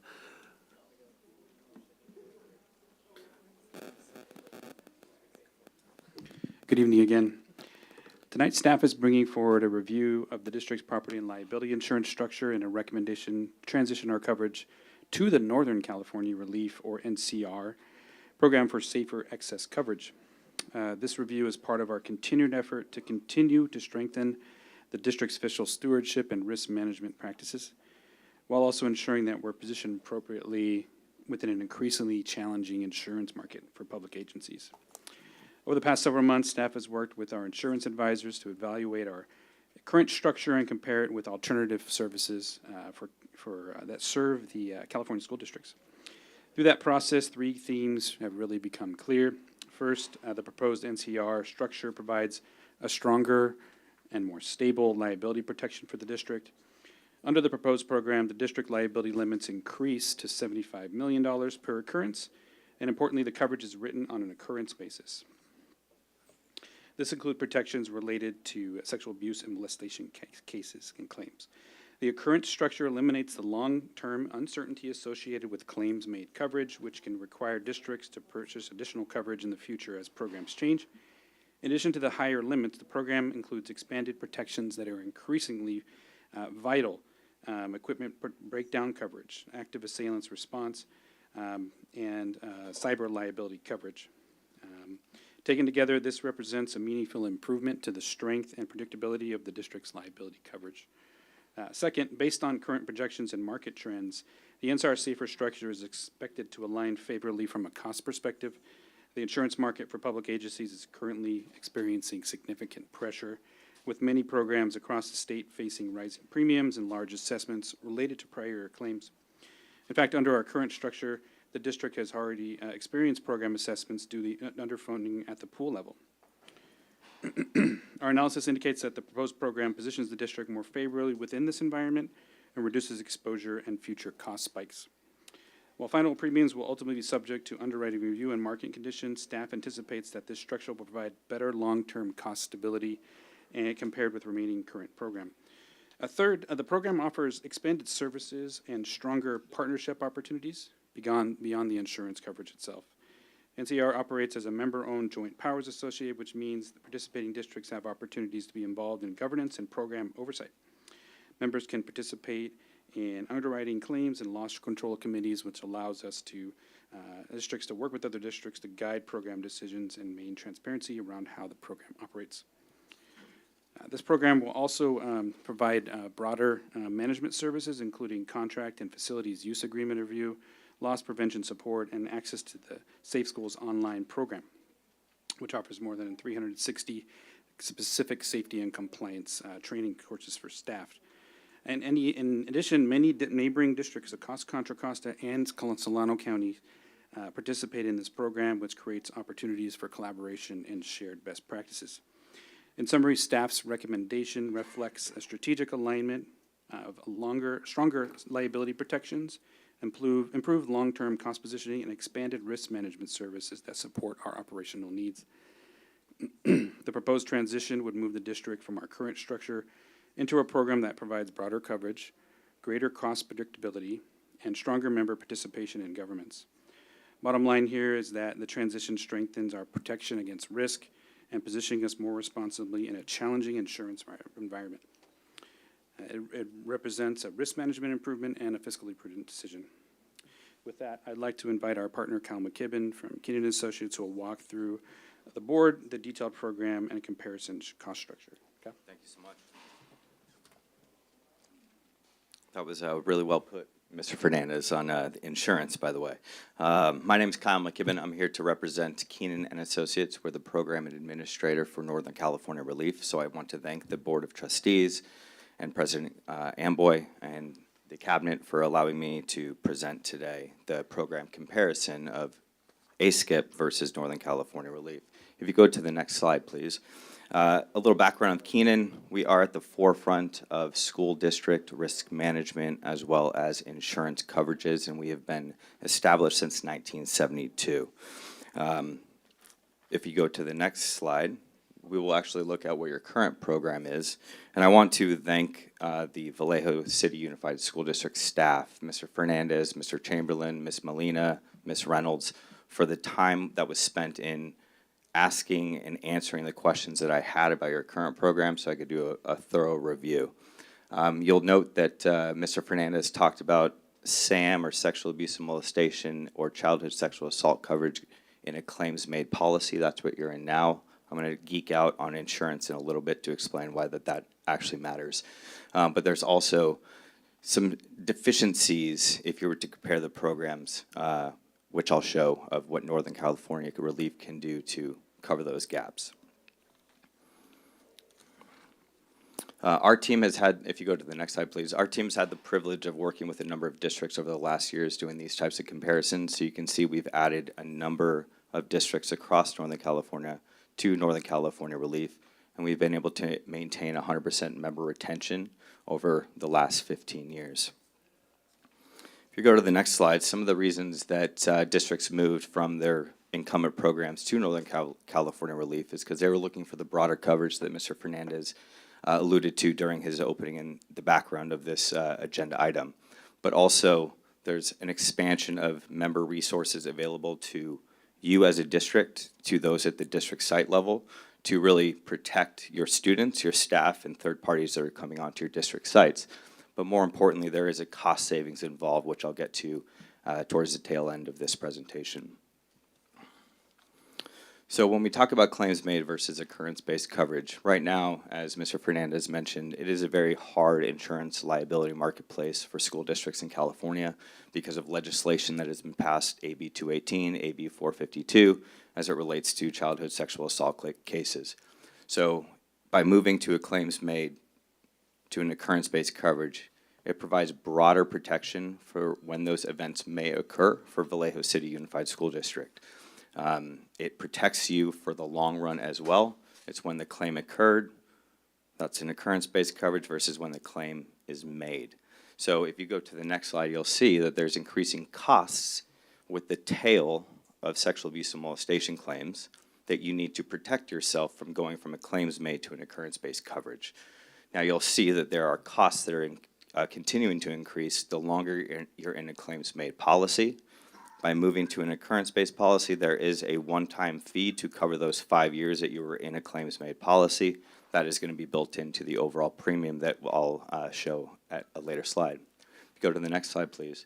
So you can see just programmatically a program structure versus ASCIP versus Northern California Relief and SAFER, you're going to be getting $20 million more in liability coverage in an environment right now for liability coverage where we're seeing programs actually decreasing their overall liability coverage. Now, with legislation that has been passed, AB 452, it's a prospective legislation that gives an opportunity for those that have allegations of sexual abuse to come back 40, 50 years from now.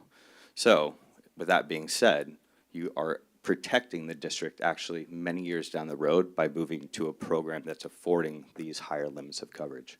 If you go to the next slide, please. So Northern California Relief has been established since 1986.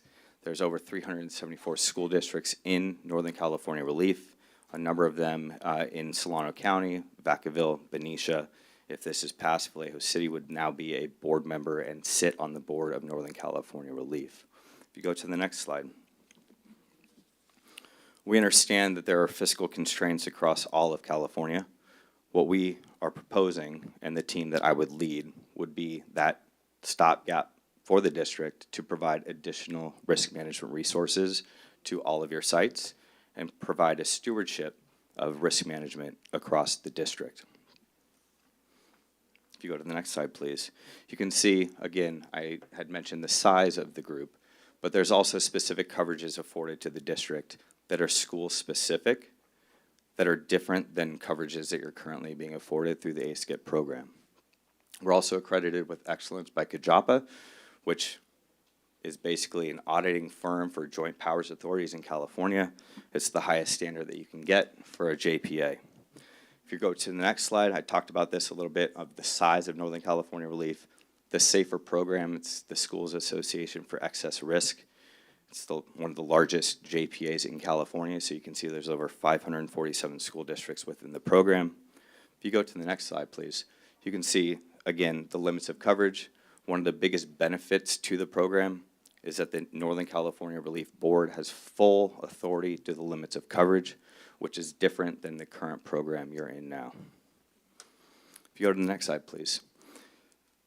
One of the important things that Mr. Fernandez and the cabinet had talked about was having a seat at the board.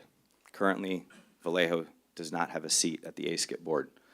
Mr. Fernandez would be the board representative to Northern California Relief, would be active in making decisions that are important for school districts, specifically Vallejo City Unified School District. And I know that Mr. Fernandez had mentioned the excitement he will have of being a board member, but also, also the committees that we have. We have working committees, and there's an expectation that the board has that new members are participating on those working committees. If you go to the next slide, the JPA is in a very good financial position in the sense that there's enough assets to cover their liabilities. But more importantly, what I want to focus on for the rest of this presentation is those added services I alluded to previously. If you go to the next slide, Keenan is the program administrator. If you go to the next slide. Keenan is the program administrator, but also the risk management consultant for Northern California Relief. So I would lead the team that is locally based. We're all within 30 minutes of Vallejo to be able to get on site, to do safety inspections, to do trainings around sexual abuse and molestation, to do hazardous material inventories, to do forklift trainings, to do things to help, again, make your district more safe and more risk adverse. And also, I recognize I've been at Keenan for 12 years, and I thought school district risk management would be a breeze. A kid falls off a playground set, maybe the toilet overflows. Within my first year, I thought, wow, this is quite a bit different. So I've had many districts call me after 5 p.m. saying, Kyle, we have this issue that's going on. So it's a 24/7 access to me as the lead consultant to ensure that when things happen after 5 p.m., we can get those things fixed. If you go to the next slide, please. Mr. Fernandez talked about Keenan Safe Schools. It's an award-winning program that will give access to your district staff for mandated reporter training, sexual harassment training, any changes to legislation that makes the district have to be compliant in certain trainings. We have that capability, and it makes it very efficient and very streamlined for all of you who may have to take those courses that are sitting in the room today. If you go to the next slide, we do have a number of consultants that we work with that's part of the program, from cyber risk liability to active assailant and crisis risk management for active assailant or deadly weapon events.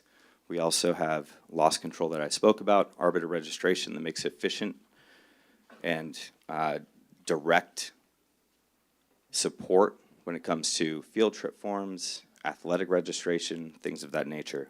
If you go to the next slide, there's some feedback that we've gotten from a number of districts across this region. I could have put more, but I wanted to keep it pretty to the point. I won't go into detail of this. That's for your own reading pleasure. But if you go to the next slide, we can talk about the cost savings. So when we look at 26-27 and we applied a 12.5% increase over your incumbent program, because that's how your program has been performing in regards to rate increases, you can see for the NCR SAFER program, there's a recognized savings of $261,000 and an increase in overall services and resources. If you go to the next slide, there is a one-time premium that would be allocated for 26-27 because of that nose coverage and that moving from claims made to occurrence-based. We need to cover those 5 years that you're in a claims-made policy. So that's why there's an additional premium. So the all-in savings essentially would be that roughly $115,000 compared to your current program. Where we're at now in terms of next steps on the next slide, you'll see that we have already done a number of steps. This is the next step where we're at of the board to consider moving to Northern California relief effective July 1st, 2026. But I thank all of you for being in the room today here, also Board of Trustees and the Cabinet for all the support, and I'll answer any questions that you may have. Trustee Fox? Can you please tell me about the property insurance? What does it cover? Give me some examples, please. Good question. So property coverage is for the building that we're standing in now. There was a fire that were to come through and destroy the district office. It would be built to a replacement cost value. So it covers the building that we're in now, all of your sites. There's no wildfire deductible in California right now. If you have property insurance for your own homeowner's insurance, it's extremely difficult. We're actually looking to expand to $750 million, but it also covers backups of sewers and drains. So when we have these atmospheric rivers, and you may have a backup of a drain, and that creates a significant water damage issue. I have a specific question. Please. So I just wanted a general. Okay. Tell me about copper. So if you have copper theft Yeah. in your buildings, we had a school closed for a week last year. So we're a target here in the Bay Area. Yep. And how would that work? Theft would be covered of your property, which copper would be considered your property. So there's no declination in coverage for copper theft. I have seen the loss runs of your district and noticed that copper, you've had some copper theft losses, but those would not. We've had a lot. Understood. So that would be, covered with under the Northern California Relief Property Program. And would that, would you raise our deductible or because of something like that? No, Trustee Fox, your deductible would be $25,000 per occurrence for property. It's the same existing member retain limit or deductible you have now. Because our past, they did, because we were having so much, they raised it so high that we were paying for it out of general fund because we couldn't submit it as a claim. And So- that was the position I think that the incumbent program took. I think that with the value and the services and resources we can support, finding ways to better protect those sites that are vacant or the issues that may have been before us in terms of copper theft. You're saying for sure 25,000 is the maximum and it wouldn't be raised if you have a number of claims for a specific item? In my career at Keenan and working with the number of districts we've seen copper theft and we've never seen a raise of the deductible because of that specific issue. Could we have that written into the policy that would be acknowledged?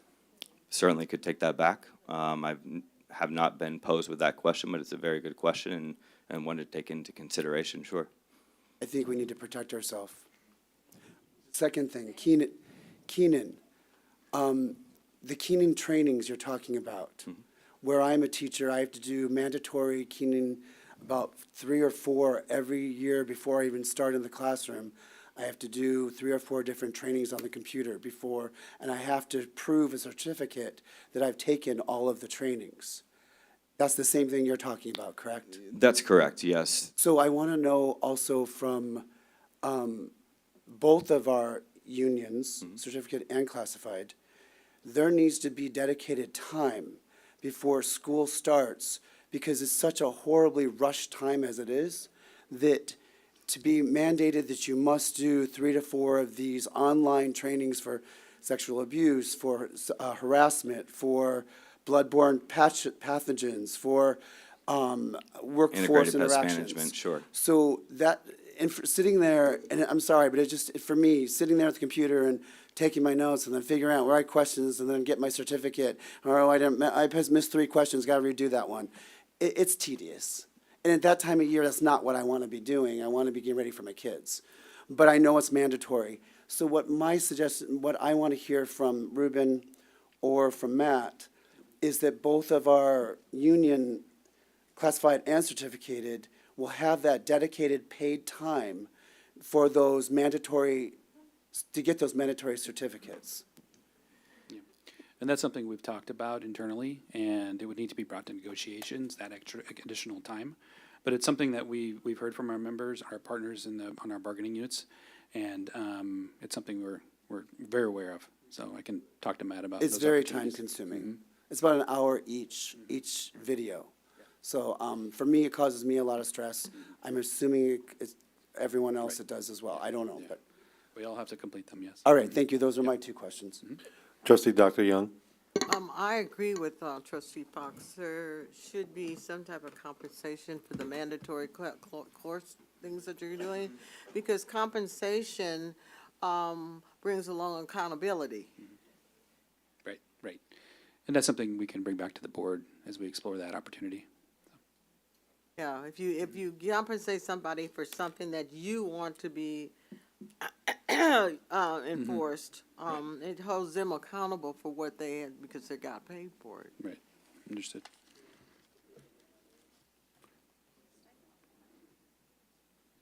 Okay, do we have a motion? Trustee Dr. Young?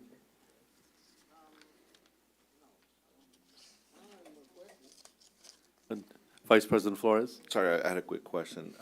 You mentioned something about using the example about this building burns down and cost value. That's what we get paid out for rebuilding.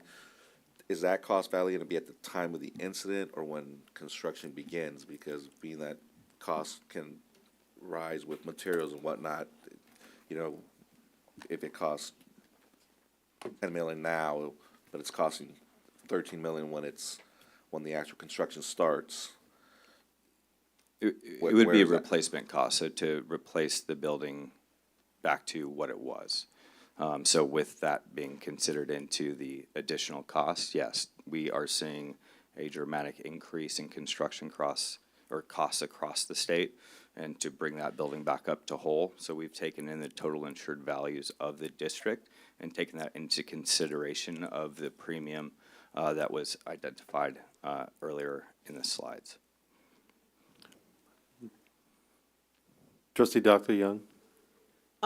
Maybe I don't know whether I heard, how much is this costing us?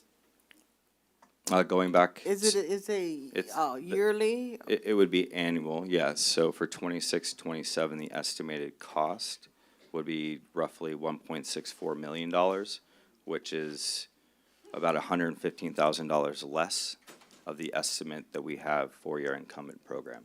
So a cost savings, that's correct. So do we have a deductible? You do. The deductible? And the deductible is $25,000, which is the same deductible that you have now with your current program. Thank you.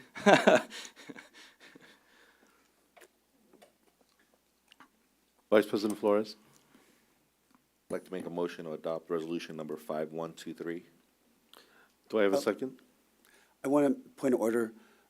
I like that you made the motion, but I want to make sure that the clause that I'm asking for in the contract about the copper and that the deductible will not be raised above 25,000 is added to the policy. I can't answer that necessarily at Okay, this but moment. since we've had trouble with that and it's come from our general fund, closing down schools for a week, we've paid so much that I would like some reassurance, Yeah. no pun intended, that that's going to happen. So how can we, Understood. I can say that for 26, 27, that would not be applicable. That's not And good take- enough. No, That's not good enough no, for me. I understand. I would say that that is going to be taken under consideration. Again, out of the years that I've been in the firm and supporting Northern California relief districts, I've not seen that take place. Now, that's taking me for my word, which I know is hard to do sometimes when you just met me and I'm presenting right now. But that is something I would need to take back as a point of seriousness from you, Trustee Fox, as well as the entire board. well, the entire board, some of the board has been here and seen what has happened when they raised our deductibles so high, we could not put in a claim, and we paid all of those copper thefts from our general fund instead of money that we could be spending towards staff, children, whatever. So I need more reassurance that this is going to be ongoing since we are a target in the Bay Area. Sure. I need to be proactive to make sure in this day and time that that's what we're going to have, that clause in there. Understood. And if it's any assurance, we've seen your loss runs. We saw those issues that took place in 21, 22, and to current date, and that was never brought to my attention that there may be a need to adjust the deductible for Vallejo City if those losses continue. That has never been a part of the conversation during the underwriting process of the district. And we had 10 years worth of Vallejo City Unified's loss runs. I think one thing that we also need to think about, Trustee Fox, is that without adopting this resolution, we're gonna still pay somebody that's covering us now, but we're gonna be paying them more. We would still, if a copper theft were to occur in 26, 27, we're still gonna have to pay out of pocket so that we don't get kicked off the insurance or the premium doesn't go even higher than what we're currently at. So this is a solution to address the current situation in that aspect of the budget. And I don't think, because this is a board run by trustees and whatnot, just like we can just change a contract, individually, you have to take it back. So I think if that's something you want to do now, then my question would be, what happens if we don't adopt this resolution? Do we have to pay the premium for this upcoming year to the current insurance, and then We'll have to stay with our current provider for another year. Yeah, which means we'll pay that additional fees, additional premium cost, yeah. and then if a incident occurs, then we would be stuck with our current deductible and/or paying out of the general fund directly to not have our deductible go up higher or get removed from that insurance. So I think that's one of the things to factor in. We're kind of stuck between a rock and a hard place when it comes to this part. I understand, but the other thing I understand, my house insurance is tripled in the last few years. And then also, if you own a place with in a fire area, they cancel you. So a lot of people don't even have insurance or can't get it. They have to get it through the state. So I hear what you're saying, but I also hear and see real people that can't even get insurance for their home because of fire area. So anyways, I agree with you, but I still am not happy that we have a specific need here in Vallejo. We're a specific target here in Vallejo, and I feel that's something we need to be more protective. But I hear you. Thank you. If I may, just to your point, Vice President Flores, by moving to this program, Northern California Relief, you're actually getting rid of that gap that ASKIP has created by raising your deductible for your property loss. So that goes away for 26, 27.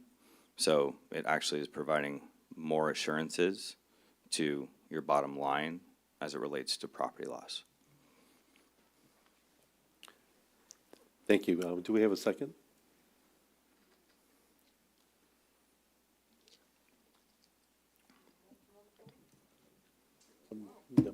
No. Trustee Hodges?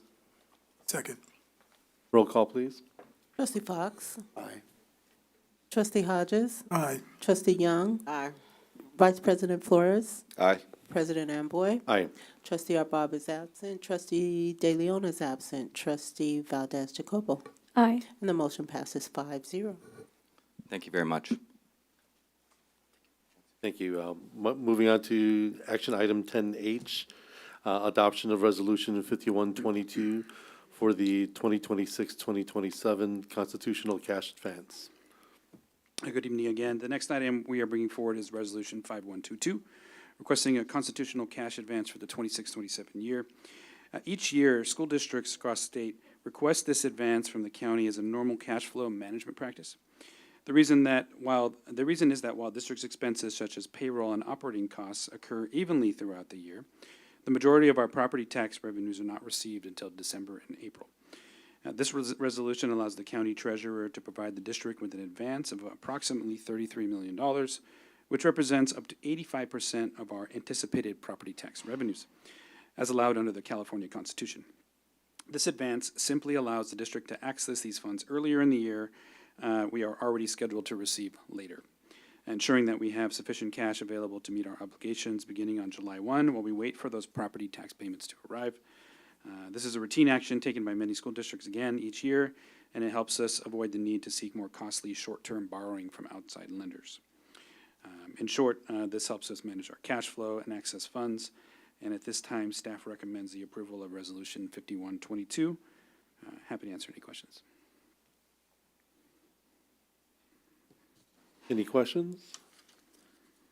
Do I have a motion? Vice President Flores? Make a motion to adopt resolution number 5122. Do I have a second? Trustee Dr. Young? Roll call, please. Trustee Fox. Aye. Trustee Hodges. Aye. Trustee Young. Aye. Vice President Flores. Aye. President Amboy. Aye. Trustee Arbob is absent. Trustee De Leon is absent. Trustee Valdez Jacobo. Aye. And the motion passes 5-0. Moving on to the last action item, 10I, adoption of the 2025-2026 second interim report. So we're going to do the presentation. Is there a presentation for a second room? And then we will pause after that, and we have a few cards for this item as well. Great, thank you. Good evening, President Fox, President Amboy, Dr. Young, Flores, and Hodges, and Superintendent Aurelio. Tonight's my pleasure to present the 25-26 second interim report for Vallejo City Unified as of January 31st, 2026. This report provides updates since first interim and provides a multi-year projection and asks the board to certify our financial condition for this year and the next 2 years. Here's the roadmap for tonight. We'll start with where we're at in the cycle, budget cycle, and then review the purpose of second interim and the continued risk of rescinding back into state receivership so we can ground our data in fiscal oversight context. We'll walk through the revenue expenditure assumptions, enrollment and ADA trends, and a summary of the general fund, including contributions and ending fund balance information. We'll then look at the multi-year projections, talk about the fiscal outlook, and explain why staff is recommending a qualified certification, and close with next steps in our solvency plan. This slide situates the second interim with the budget calendar. The budget cycle began with the governor's January budget back in 25, and then the May revise, and this was followed by the district's public hearing and adoption of that budget in June. And then the first interim report, which was back in December, and after the governor's budget workshop, we are providing the second interim report, which gives a snapshot of our financial status as of January 31st. Key highlights from the governor's January budget include a lower LCFF COLA factor, and the potential of an additional one-time block grant funding proposals, which has not materialized yet. and the potential for state deficits in later years. On the horizon, we'll move to projected actuals and then to unaudited actuals to close out the year. And this cycle allows our board and county office to continuously monitor our fiscal health. So the purpose tonight, budget is our spending plan based on the best available assumptions that we have right now. It's not a static document. At second interim, we update revenues for the enacted state budget, adjust those expenditures for actual staffing and program changes, and extend those trends into a multi-year projection to determine our recommended certification. Tonight we'll answer 3 core questions. What changes have happened between first interim and now, and what assumptions are driving those projections as number 2? And can we remain solvent in the next 2 years is another question. This slide shows the pathway to receiverage and why this difficult work matters. We begin on the left with routine oversight, where districts are certified positive, qualified, or negative. And when a district moves into fiscal distress, a qualified or negative certification can trigger formal county office actions, such as appointing a fiscal advisor. If conditions worsen, we move into emergency conditions with the county intervention in spending and hiring. The final step is that state-level intervention and receivership, which this district has been under, where a state administrator replaces the board and the superintendent, followed by a long period of loan repayment and a gradual return of local control. Currently, our district is showing signs of fiscal distress. We meet regularly with the county office on a regular basis. If we deteriorate from second interim now into a budget, into an audited actuals, we may lose control. And to be more clear, if we lose control of program level, we will lose control of program level decisions that impact our community. Tonight, our goal is to be transparent about our risks and keep VCUSD out of those stages by acting early and decisively. Before we get into the numbers, over the past several years, enrollment at VCUSD has declined about 22%, which directly reduces the state funding we receive because of school funding is tied to student attendance and not enrollment. At the same time, salary costs have continued to increase, with teacher salary expenses rising and classified staffing increasing over the same time period. Because roughly 80% of our budget is salaries and benefits, this creates a growing gap between that declining in revenue and rising costs. Our fiscal solvency plan is a roadmap to avoid that receivership and restore that structural balance. For 25-26, we implemented non-essential hiring freeze and did $3 million in non-salary reductions to contracts and consultants and other fees that we had been paying at the beginning of the year. We project an additional 122 FTE reductions and about 1.2 million more in non-salary cuts, along with school closures at 3 sites, which has been completed. Taken together, these actions support about 14 million in ongoing reductions in the future called for in our fiscal solvency plan, and associated approved board resolutions, which are necessary to maintain our statutory requirements. So before we get into a little bit more detail, I wanted to go over the different types of qualifications that districts will certify and the county will confirm. Positive, which states that we will meet obligations this year and the next 2 years, so we're saying we can pay our bills for the next 2 years. Qualified, which states that we may not meet those obligations in either this year or the second year out. Negative, which state we cannot meet our obligations in this year or next year. Note, of the last 5 interims, the district has certified has qualified. And this shows an ongoing trend of fiscal instability. Tonight, based on our multi-year projections, we're recommending a qualified certification, and I'll walk through that as we go. Our revenue picture is shaped by both state funding conditions and local enrollment trends. COLA, which is that cost of living increase that I've mentioned that the state provides. From first interim to second interim, that COLA at 2.3% in 25-26, with planning factors for the out years of 2.41 and 3.06 in 27-28. That's what's in our budget now as we updated it as of January 31st. Declining enrollment continues to be a trend which pushes funded ADA downward and erodes our LCFF revenue. Funded ADA for this year is based off of our prior year ADA of 8,321, and versus our projected current year of $8,146. Lottery is projected at $190 per ADA unrestricted and $82 per ADA restricted, and that's expected to remain flat in the out years. Just to remind everybody, that's only about 2% of our overall revenues, lottery, so not a big part of it, but certainly a part of it.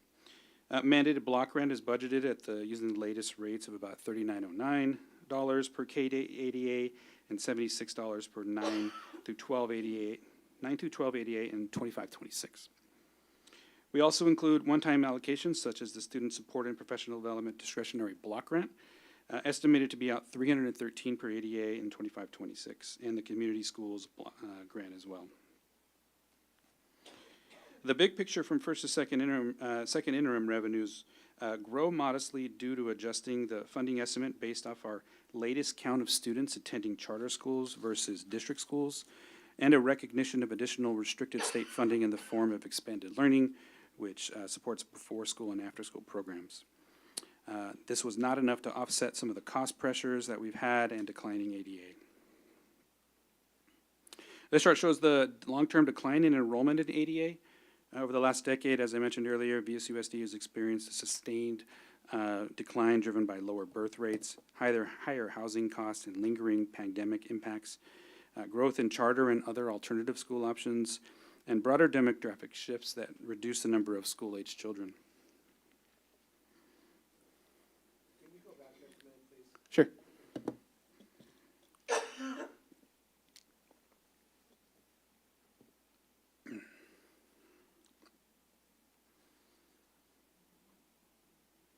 Okay, great.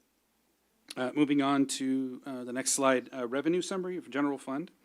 Unrestricted general fund, which is unrestricted, we can use it for pretty much any program, any activity, is projected at $150 million. Of that, 139.7 or 93% comes from our local control funding formula. Other 4% is state local, and 3% is other local revenue. On a combined basis, the general fund totals about $220 million. Making up LCFF making up 64% if we're looking at both of them together, and federal revenues of about 6%, other state at 26%, and other local at 3%. The story here really is a heavy reliance on our LCFF funding, that local control funding formula that the state provides, and it's significant that we have limited and also time-restrained restricted funding. On the expenditure side, our assumptions, our projection incorporates both local built-in cost increases and reductions. We assume a step and column increases of 1.2% for certificated and 1.3% for classified staff. That's generally, as folks progress on the salary schedule, how their salaries will increase. Fiscal solvency plan, as I mentioned earlier this year, included a non-essential hiring freeze. And we also apply CPI increases to key non-salary areas such as insurance, utilities, and special education supplies and services. Those costs continue to rise as we move forward. Even with the reductions, cost growth continues to outpace revenue growth, especially in statutory employee benefits and special education services. Major differences between first and second interim include adjusting the program spending based off our budgets mid-year, the activity that we've had, additional expanded learning opportunity program activity, and adjusted, as I mentioned, upward insurance and utility cost projections. Yeah. Can you go back? Mm-hmm. What is the bottom one that says reduction of $3 million in non-salary costs? Yeah, so that was at the beginning of the year. We sat down as an administrative team and cut $3 million out of non-salary costs, contracts, consulting services, overtime, those types of things. We cut those out of the budget. But consulting's gone up. Make it make sense. Moving on to slide 13, here we focus on the unrestricted general fund. Total unrestricted expenditures are projected at $122 million, That means about 80% of that unrestricted is spending is for the professionals that serve our students and families, those salaries and benefits. The remaining 19 is other operating expenditures, 3% books and supplies, and less than 1% other outgo. Moving on to slide 14, on a combined basis, when we talk about unrestricted and restricted, general fund expenditures are projected at $232 million, of which 25% are certificated salaries, 15% classified, and benefits at about 19%. So salaries and benefits, even when you include in all the restricted funding around expanded learning and grants, community service grants, community schools grants, I should say, is about 60%. Again, the message is that our budget invests in our most important resource, which is our people, because they support our students. And structural solutions will need to address those staffing levels and that program design. In our unrestricted multi-year projection, a few assumptions are really important. In 25-26, we include the Student Support and Professional Development Block Grant, estimated about $313 per ADA, which is about $2.6 million for the district. For 26-27, we incorporate the reductions that we identified in our fiscal solvency plan, board resolutions, and subsequently approved reduction in force resolutions. And approximately 200 FTE plus for next year, another 1.5 million right now is our goal to cut out of non-salary costs. These assumptions allow us to maintain a statutory minimum in these years, but also represent a significant change that still needs to be implemented. Other major, other major assumptions, in addition to what we just reviewed, it's important to name what this multi-year projection does not assume. In prior years, the district often relied on one-time funds, internal transfers, or short-term fixes to close gaps. And that really reduced the transparency into the underlying structural deficit and delayed some really difficult decisions that we're facing on a weekly basis. In this second interim, we're intentionally taking the opposite approach. We're showing the deficit fully and transparently based only on ongoing revenue and known obligations. This is our part to our commitment to long-term health, fiscal health, so the board and community and our labor partners can clearly see the problem we're working to solve and understand why ongoing reductions and right-sizing are necessary. So again, we don't include any one-time revenues that haven't already been appropriated. We do not assume one-time transfers from other funds, and we do not build future revenue enhancements that are uncertain or not yet approved. So general fund contributions to restricted programs. So we have responsibilities to other programs that our general fund has to fund every year. This slide highlights the magnitude of those contributions from unrestricted to restricted programs. These projections are largely the same from first to second interim, which is a welcome sight, especially with our continued commitment to special education services. We project about $46 million in contributions to those programs. Special education is about $39 million, and our routine restricted maintenance grant, we're required to fund that every year, which is about 3% of our expenditures. Yes? What's gone on with the Federal Department of Education and the dismantling of it? Yeah, we've never been funded properly for special education, and this district has to pay so much of our own money towards special education. So when I look at that number 39, tell me about how much are we actually getting and how much are we having to contribute, because we never get the amount that we're supposed to get. It's a very small percentage. It's not even half of what we need to fund our programs. We continue, we've done, I really commend Director Hardy, who's done a great job to really control those costs and put us in a place where we're seeing that flatten out from year to year. Over the past, 3 or 4 years, that commitment has gone up at least 15% every year. And so we've done a great job with the support of school services and the Ed Services team and special education to really try to flatten that out. And I think that's one of the reasons why we're seeing some hope at the end of the tunnel. But how much is actually coming in from the federal? They promised us, is it 30%? It's about 30%, yeah. So how much are we actually getting? I think it's somewhere around 20 million, but I got to look that up. But it's not the full 30%? No, it's not. It never has been? No, it never has been, yeah. So we're still struggling a great deal with that? We are, yeah. So these contributions are not optional. They're legal programmatic obligations that, function really as unfunded mandates, as we mentioned earlier, to provide those services that are much needed and our vulnerable students deserve. As a result, they've been a major driver of our structural deficit over the years. So pulling and you can see this in the packet if it's too small, it's definitely printed out in big size there for you. On a combined basis, the general fund shows a net decrease for this year. We're expected to deficit spend about $10.7 million. On the unrestricted side, the operating deficit is about that much, $11 million. And after applying those changes, we project an unrestricted ending fund balance of about $11 million, combined with restricted funds you're looking at about $39.2 million. It's a clear sign that we're still spending more than we take in, and using reserves to close that gap. If you look at that,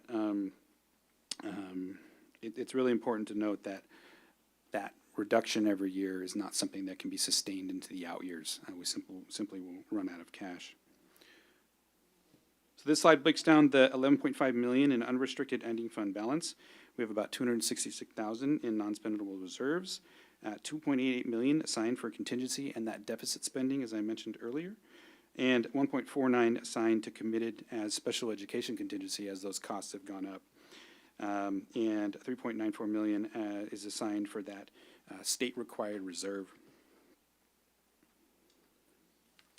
So that, in context, those dollars that we've set aside is really about the things that are existing around pending legal matters related to cases that we're currently undergoing, special education, AB 2118, which are sexual assault claims, and unexpected drops in ADA or revenue that needs to go into those facilities and emergencies when they do come up. Moving on to the multi-year projections. The second interim multi-year projection shows how the story unfolds over the next 3 years. We're required to have those that additional 2 years after this year, how we're going to end the year. Again, as I mentioned, in 25-26, that deficit is about $11 million, leaving us with an ending fund balance of about $39 million. And after implementing the planned and yet to be fully implemented reductions, the deficit shrinks to about $1.8 million with an ending fund balance of about $33 million. In 27-28, the deficit grows again to about $13.7 million, and the combined ending fund balance falls to about $19 million as we spend down those one-time restricted dollars. This is intentional, as we have to spend down things like our community schools grant. It's something that we have to do as we receive those grants as we move forward. Putting this to plain language, our fiscal outlook is challenging but manageable if we can implement the fiscal stabilization plan that we have in motion right now. Enrollment decline continues to be a primary driver of revenue loss. This puts pressure on us to right-size staffing, facilities, and programs. LCFF funding is also a challenge as it grows slowly, and it's outpaced by the rising costs that I mentioned in the earlier slides. As I said, specifically in special education services, utilities, and salary-driven benefits, which we're expecting probably about a 10% increase over on the benefit side of the house. One-time funds, including community schools, block grant, and other initiative boost 25-26, but they wind down in the out years. As you can see, that restricted revenue winding down in those out years. The fiscal solvency plan, those reductions in force, the non-salary cuts that I mentioned earlier, school closures is critical to stabilizing our finances, and that implementation is really key to following through on that so we can maintain solvency and that local control. And as I mentioned, if we do not continue on the path, our reserves will erode rapidly and put us further along that pathway. As I mentioned earlier, staff recommends, based on these projections, that the board certify the second interim as qualified. Under the Education Code, a qualified certification means, again, that the district may not be able to meet its financial obligations in the current year or in one of the next 2 years. We're recommending qualified because our multi-year projection shows those ongoing deficits throughout 27-28, declining fund balance, and even after some of the reductions that we're making. Compared to first interim, the second interim reflects a more complete financial snapshot as we have more months of activity, as we've spent dollars and we've received dollars, and includes some mid-year adjustments showing slightly higher revenues, slightly higher expenditures, and a larger operating deficit. And then, like I mentioned, those lower ending fund balances in the out years. We're relying on those planned reductions. And again, they're not fully implemented is one of the reasons why we're sitting in that qualified state still. At the same time, a qualified certificate maintains that local control while providing confidence to our staff and county office that we're taking our fiscal risks seriously, and we're going to follow through on that plan to avoid that intervention. Finally, the fiscal timeline looks forward as we look ahead to the next steps in our budget and oversight process. In June, the board will be asked to adopt our 26-27 budget, aligned with reductions and additional actions needed. Farther in the future, we'll get to projected actuals and audited actuals and the annual audit, which will confirm whether the district is staying on the path to structural balance. All these milestones are chances to course correct more timely, staving off the threat of that insolvency. And with that, that concludes the second interim presentation, and happy to answer questions.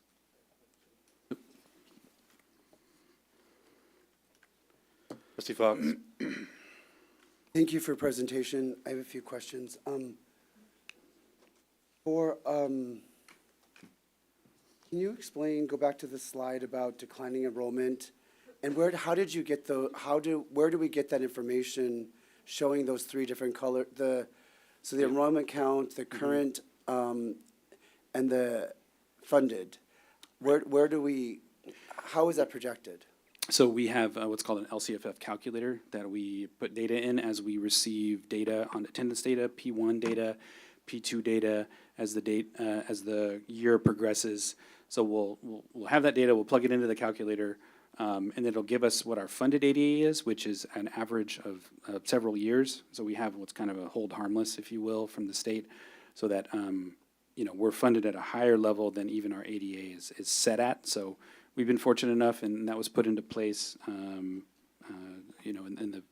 the recent years in order to reduce the risk for districts having to cope with that ADA loss and use that average. Yeah. This slide scares me, because when I started, we had 12,000 students, and now what you're showing is next year, in school year, we're going to have, give me the exact, like approximate. Well, the blue line. So Yeah. And those are 9,300. And those are projections based off of our demographic studies. And as we move in, one of the big pieces of information that we're going to receive soon is what's our retention rate from the closed schools, right? What does that look like? We've been working really hard to provide opportunities and outreach for our parents to continue to choose VCUSD through outreach, orientations. We're doing a registration of it. So Assistant Superintendent Tabasio is working on that to really bring them into that school culture and hopefully flatten that out. So, Just what scares me, though, is that with all these cuts in school closures, when you look at how it keeps declining year after year with less students, the more pain, the more cuts, the more closures. So it's a very bleak reality that I'm hoping is not true, but I know it's happening all over California. The next slide I have a question on is, can you go to the retirement contributions for STRS and PERS? yes. Let's see. I gotta go back. Estimates. Oh, very bad. Here we go. That one. So how much is the increase? I know each year we have to contribute so much to our retirees. How much is that increasing? So right there you're showing, so this year we have 26%, almost 27%.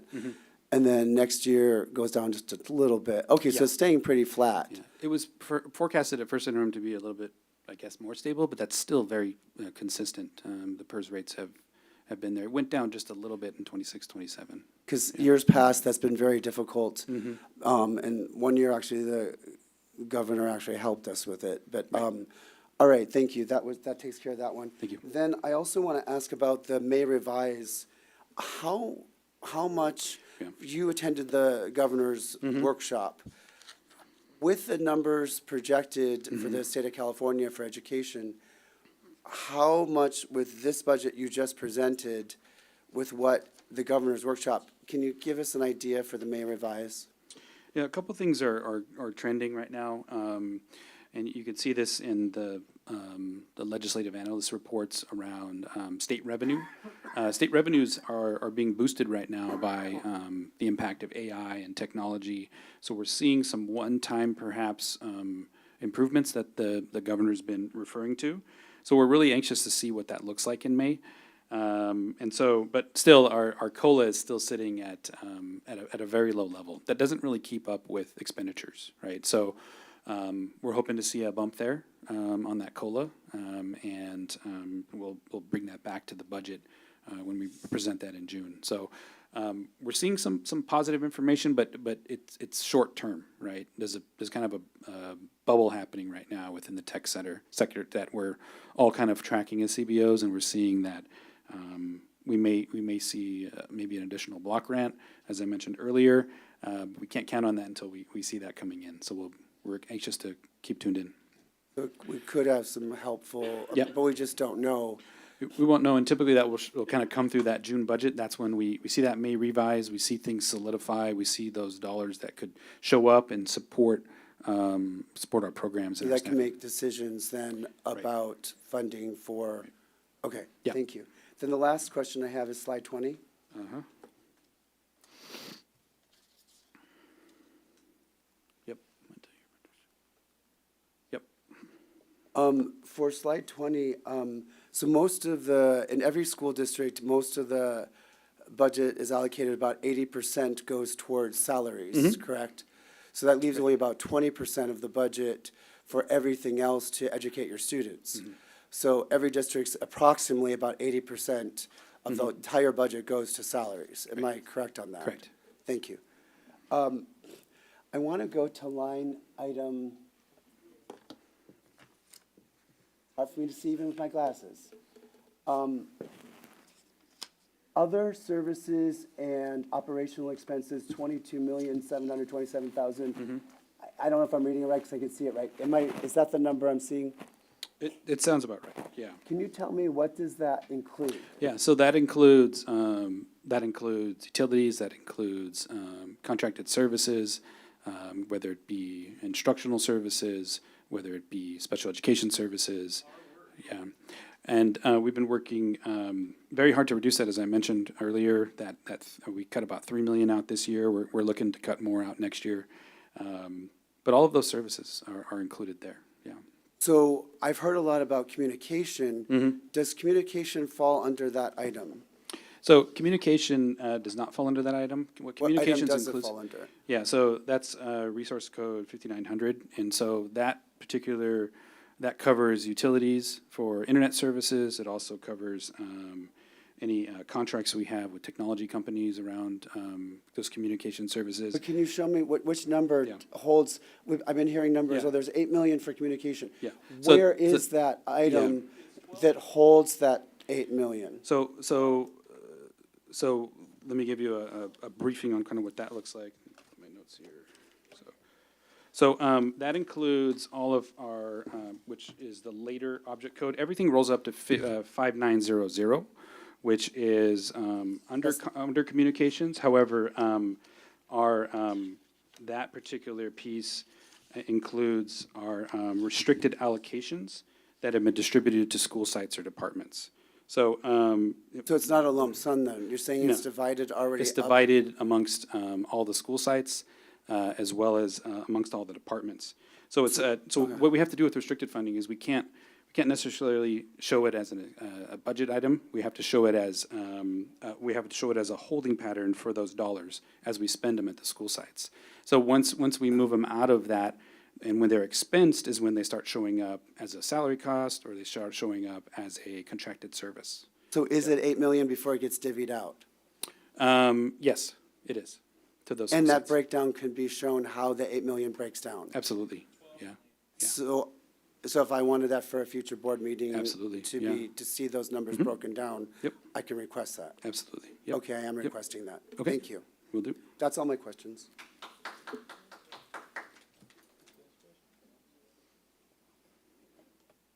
Good question. We do have public comment on this item. Do we want to continue with questions, or do you want to hear the public comment first?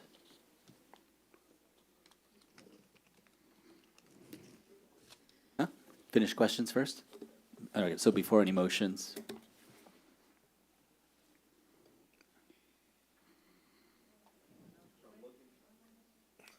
I'm looking at the budget, and as a person that came onto the board with no working experience, training in education, you know, there was a lot of learning to do. So one of the things that I learned is just in how school budgets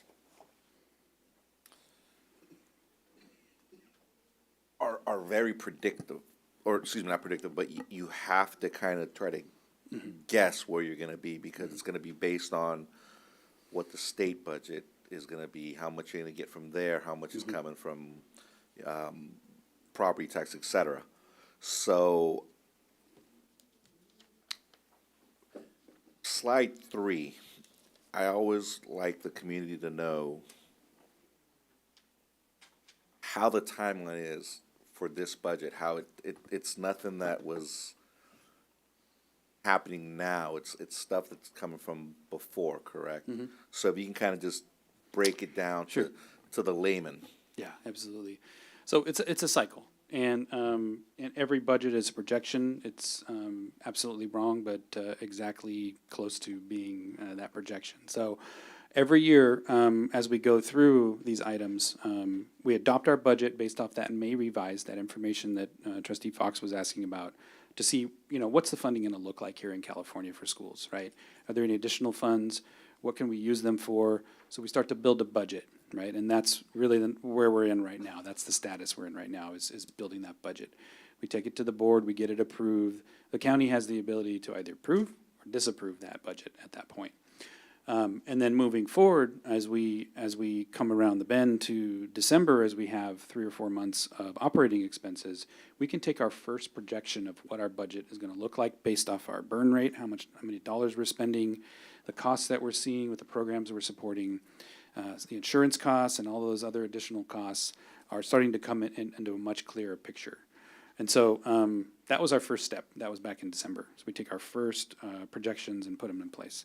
Now we have additional months to look at, right? So it's much closer to kind of how we're going to end that year. And so as we come towards the end of the year, we want to be as close as possible to understanding how much cash we're going to have left in the bank at the end of the year.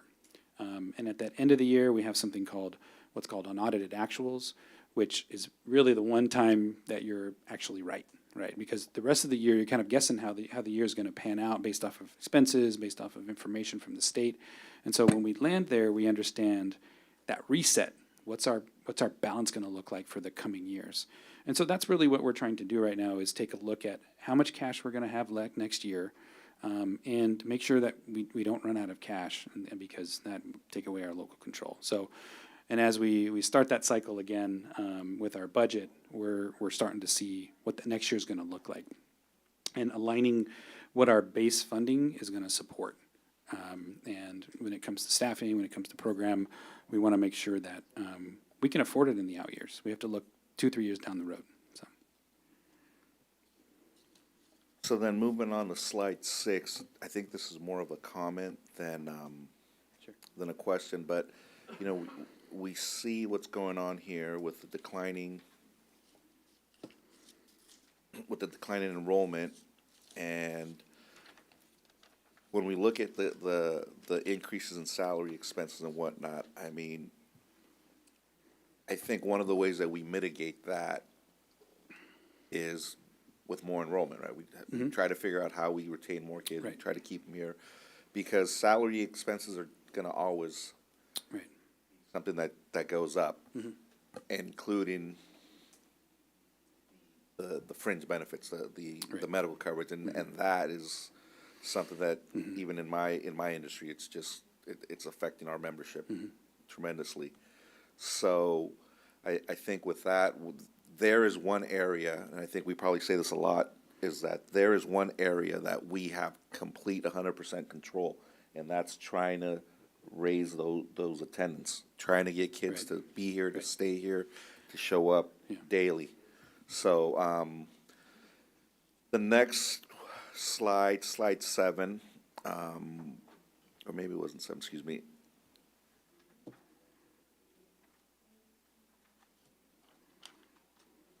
Okay, excuse me, it was actually 11.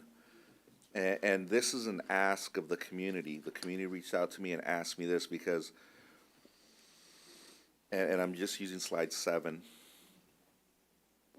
or excuse me, 11, as kind of a guide. So we'll see $220 million available, right? General fund, Federal Reserves. So the question always goes back to, why isn't there money for staffing and whatnot? Or why isn't there money for, why are we doing these cuts? One thing that the community asked me, and just kind of looking at that and looking at some of the line item things, is that we see that the classified positions are about 15% of the budget.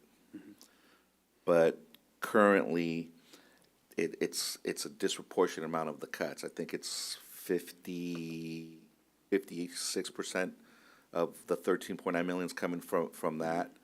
You know, where do we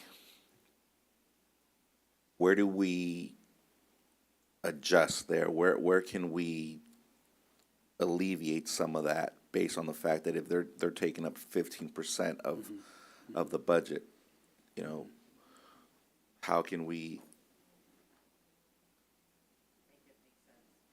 equate it to that ratio? So I'm not sure if it's coming out right, what I'm trying to get at. Do you get what I'm saying? I do. Yeah. And Yeah, and I think one of our focus areas as we go into budget development is to look at the restricted dollars that we have access to, and working with our bargaining partners to put in place job descriptions that allow us to hire for those positions. And so we're looking forward to sitting back down with their group, with the CSA group, and work on what that looks like. And so you know, looking forward to that work and finding a way to use those restricted dollars so that we can continue to have you know, classified friends, you know, supporting our kids and the programs that we need. So yeah, that's number one. Yeah. Thank you.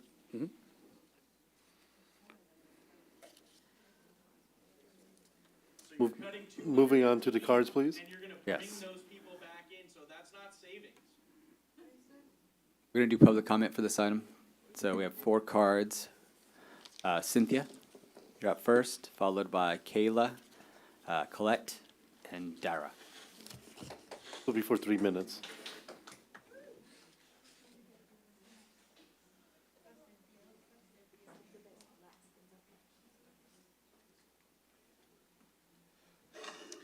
Good evening. In fiscal year 23-24, the district failed to spend $769,729 in Title II, III, and IV federal funding. In fiscal year 24-25, $144,913 in federal funding allocated to fiscal year 22-23 was forfeited due to late obligations. These funds were intended to support instruction, language learners, and school improvement. When federal dollars go unused or forfeited, our students lose opportunities. If we are facing a fiscal crisis, every available resource should be maximized before reduced staffing who work directly with the children. Before cutting the adults who support students every day, the district should demonstrate that every available dollar is being used effectively and responsibly. Until that happens, it is difficult for families and employees to understand why the first solution is removing the people who keep our schools running. Our students deserve full access to every dollar allocated for their education, and they deserve leaders who make sure those dollars reach the classrooms and campuses where they matter the most. Thank you.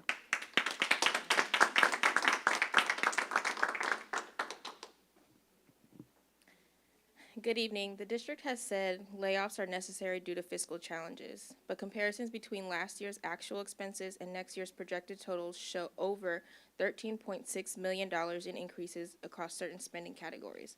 Professional and consulting services increased by over $3.84 million. Communications alone increased by more than over $8 million. That's much more than the $7 million to be saved by laying off classified staff.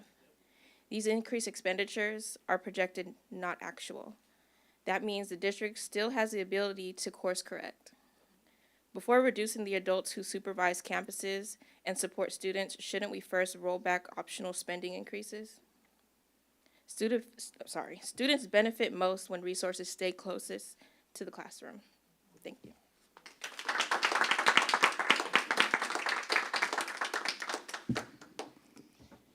Good evening. Communication spending is projected to increase from approximately $575,000 to $12 million. That is an increase of more than $11 million in a single year. Rolling back prior levels could free up $11.4 million, which is about the same amount the district says it needs to save through layoffs of the classified employees. So a simple question many families and employees are asking is this: how does spending $12 million on communications help our students learn? Does it help supervise campuses? Does it help students who need extra academic support? Does it keep the classrooms clean and safe? Does it help a struggling student get the attention they need? Students benefit most when resources are directed toward the people who support them every day: paraeducators, custodians, office staff, and other classified professionals who keep schools running. Before reducing those positions, the district should clearly explain why millions of dollars in communication spending is a higher priority than the workers who work directly with our students.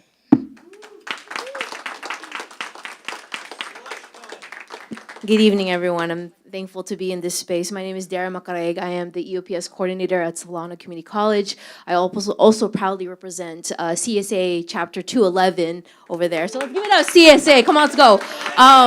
Yeah, and I want to also thank you for the board for also being here in this space as well and sharing that with us. So professional and consulting services and operating expenditures are projected to increase to over $61 million. Rolling back to prior levels could generate nearly $14 million in available funding. So that raises a serious question for this board and for our community at large. How does hiring more consultants help our students learn? I am a product of Vallejo Unified School District. I think I'm doing well, right? As part of the, larger community here. I went to Stephen Manor, Springstown, Hogan High School, and transferred to SF State with an ethnic studies background. So I'm truly proud to be here, for sure, to speak on behalf of the community that needs us the most. So I have fond memories of walking through my campuses of kind and passionate instructors, even down to the custodians. And so it breaks my heart to think that maybe our students and future potential scholars are going to miss out on those kind of opportunities. I don't have a child yet, but I want them to be in our district. I want to continue to grow here. So consultants are not going to do that. They're not going to supervise our campuses. They do not help a struggling student understand a lesson. They do not support special education classrooms, keep schools clean and safe, or help families navigate school offices. Classified professionals to do those things every single day. And you're looking at them right now. They're right here in this room. They're sacrificing time with their family. They should be asleep right now. Low-key, it's late for me too, but hey, we're here, right? But consultants may provide advice to administrators, but advice cannot replace the adults who are physically present in our schools supporting our students. If difficult choices must be made, reductions should begin with optional outside services before cutting the people who interact with students every day. Just think about the instructors and the key peoples in your lives that really took the time to educate you beyond the classroom, right? Our budget priorities should reflect what actually supports our students, not what looks good in a report. So let's ask the community, the students and the parents that make up the people we serve, because Vallejo is beautiful, Vallejo is awesome, and is actually the most diverse city in the nation. So I want to continue that.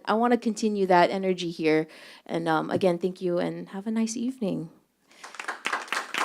Thank you.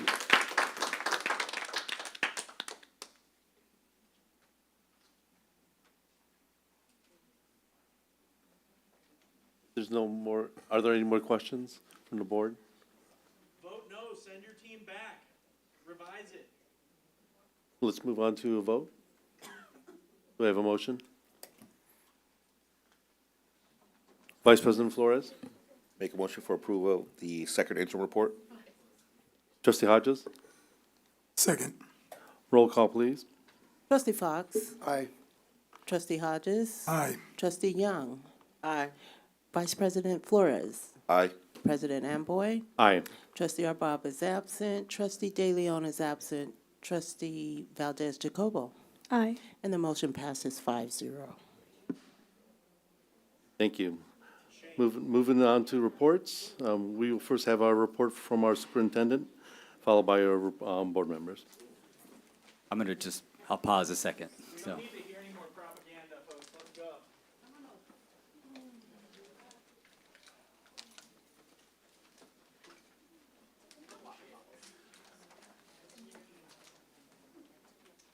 I'll wait.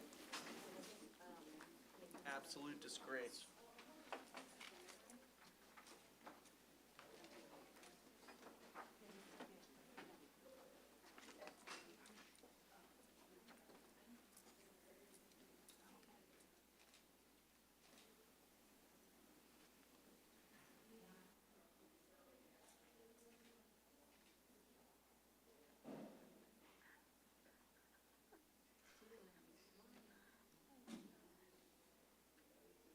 Okay, I'm going to go ahead and give my report now. So good evening, President, trustees, and members of the Vallejo community. So I'm going to start off actually with a bit of celebration. I want to begin tonight by recognizing the incredible work of our African American Parent Network, our AAPN, for hosting a fantastic Black History Month showcase at Vallejo High School. The event brought together students, families, staff, and community members to celebrate culture, history, and the tremendous talent of our students. The program was inspiring and well attended, so much so that we actually outgrew the space and had to do an overflow room at Vallejo High. For future events, we are going to plan for these events to be held at Hogan Theater, the newly renovated Hogan Theater. And I think it'll be much more conducive to showcase our families and our students. The second thing I want to share is an update of some of the work I've been doing directly with our school leaders.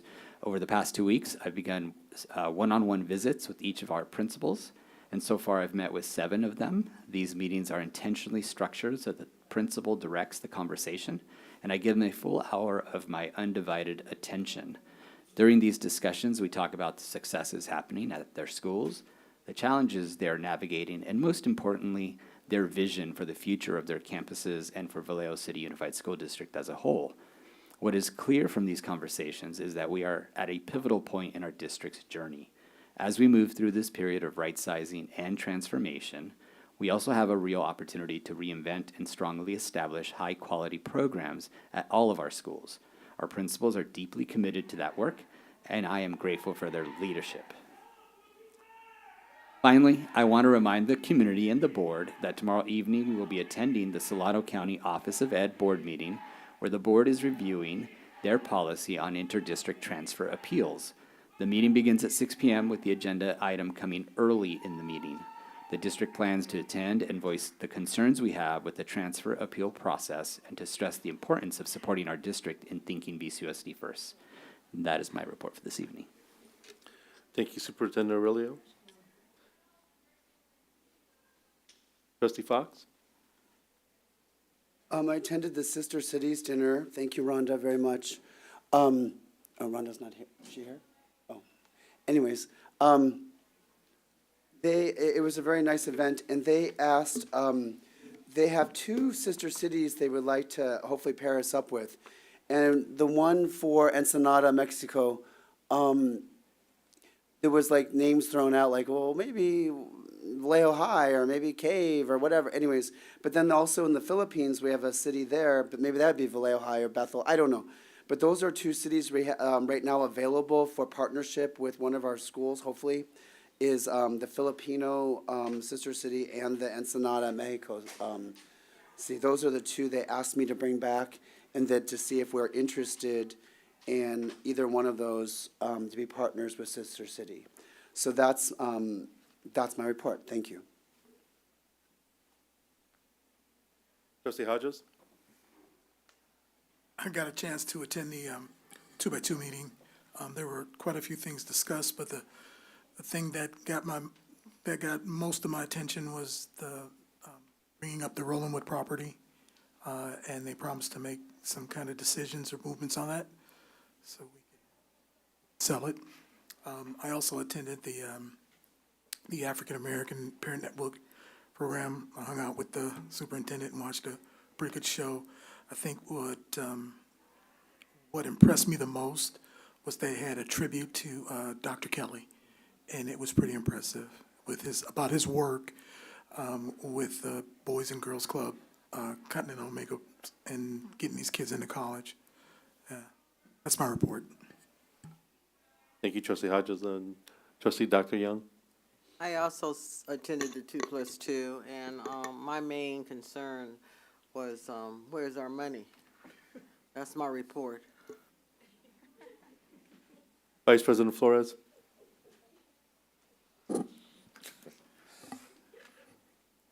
I attended a community town hall sponsored by County Supervisor Cassandra James. I went there representing the school district. It was an event designed to speak to the Latino community specific. Some of the panelists there were folks from Planned Parenthood. The Mexican consulate was there, so I was able to get a lot of good information about things that we can bring to our parents here, so far as preparedness. And I was able to network with a lot of different community groups that are eager to participate and see how they can help in the district. Some of them possibly providing activities and programs free of cost. So that's all I have to report. For my report, I'm looking forward to attending the conference with my fellow trustees and Superintendent Aurelio for the CASA conference in Anaheim. Looking forward to that. It looks like it will be a very educational event, and I do look forward to that. Other than that, that is my report. Moving on to item 12, Community Forum. None. Item 13, closed session. None. Item 14, announcements of upcoming meetings. Yes, so as I mentioned in my report, there is the SCOE, or Solano County Office of Ed Board meeting tomorrow evening at 5100 Business Center Drive. The open session there begins at 6, and I do encourage any and everyone to attend. There is a relevant topic of inter-district transfer appeals, something that as a district we are tackling. When we look at the second interim report and we look at the trajectory of our attendance, our average daily attendance, our enrollment, and we see these graphs that show our numbers decreasing year over year, this is one factor in many factors, but one that we do have some control over as a district. And we need our partners and support from the County Office of Ed when it comes to this process. So we will be showing up. We will be making comment at that meeting. And I encourage the community, if they can, to come out and support VCUSD in that work. We also have our next 2x2 will be in March 31st. That's a holiday. Let's see the Chavez holiday. It's a holiday. Which, the March 31st? Yes, Tuesday is Cesar Chavez Day. Okay, so I have an agenda setting meeting tomorrow, I believe. We can verify. I mean, I don't know about the city, but some places that anyways, availability are honoring. Well, okay, well, we can check Okay. on that one. Since it's a few weeks out, so we can definitely check on that. Our next regular board meeting is April 1st, 2026. I know that is also during spring break, so mark your calendars, but we will have our regular board meeting on the 1st, and then our next special board meeting, which is our school presentation, our school showcases. The second half of our campuses will be coming to present. We had half of the schools present in the fall. This one will be April 22nd. Those are our upcoming meetings. Thank you, Superintendent Aurelio. Item 15, future board agenda items. I did know, trustee Fox, you mentioned, and I think Fernandez probably captured that you want to see a I don't know breakdown. if it's 12 million or 8 million. You want to make a breakdown of 5,900, the item 5,900. For communication specifically, Correctly. exactly where, is it 12 million or 8 million, and how is yeah. it all broken down? I heard different numbers this evening, so yes, Thank you. we can bring a breakdown of that. Vice President Flores? Still waiting on a update information on Latino Parent Network. What's going on with that?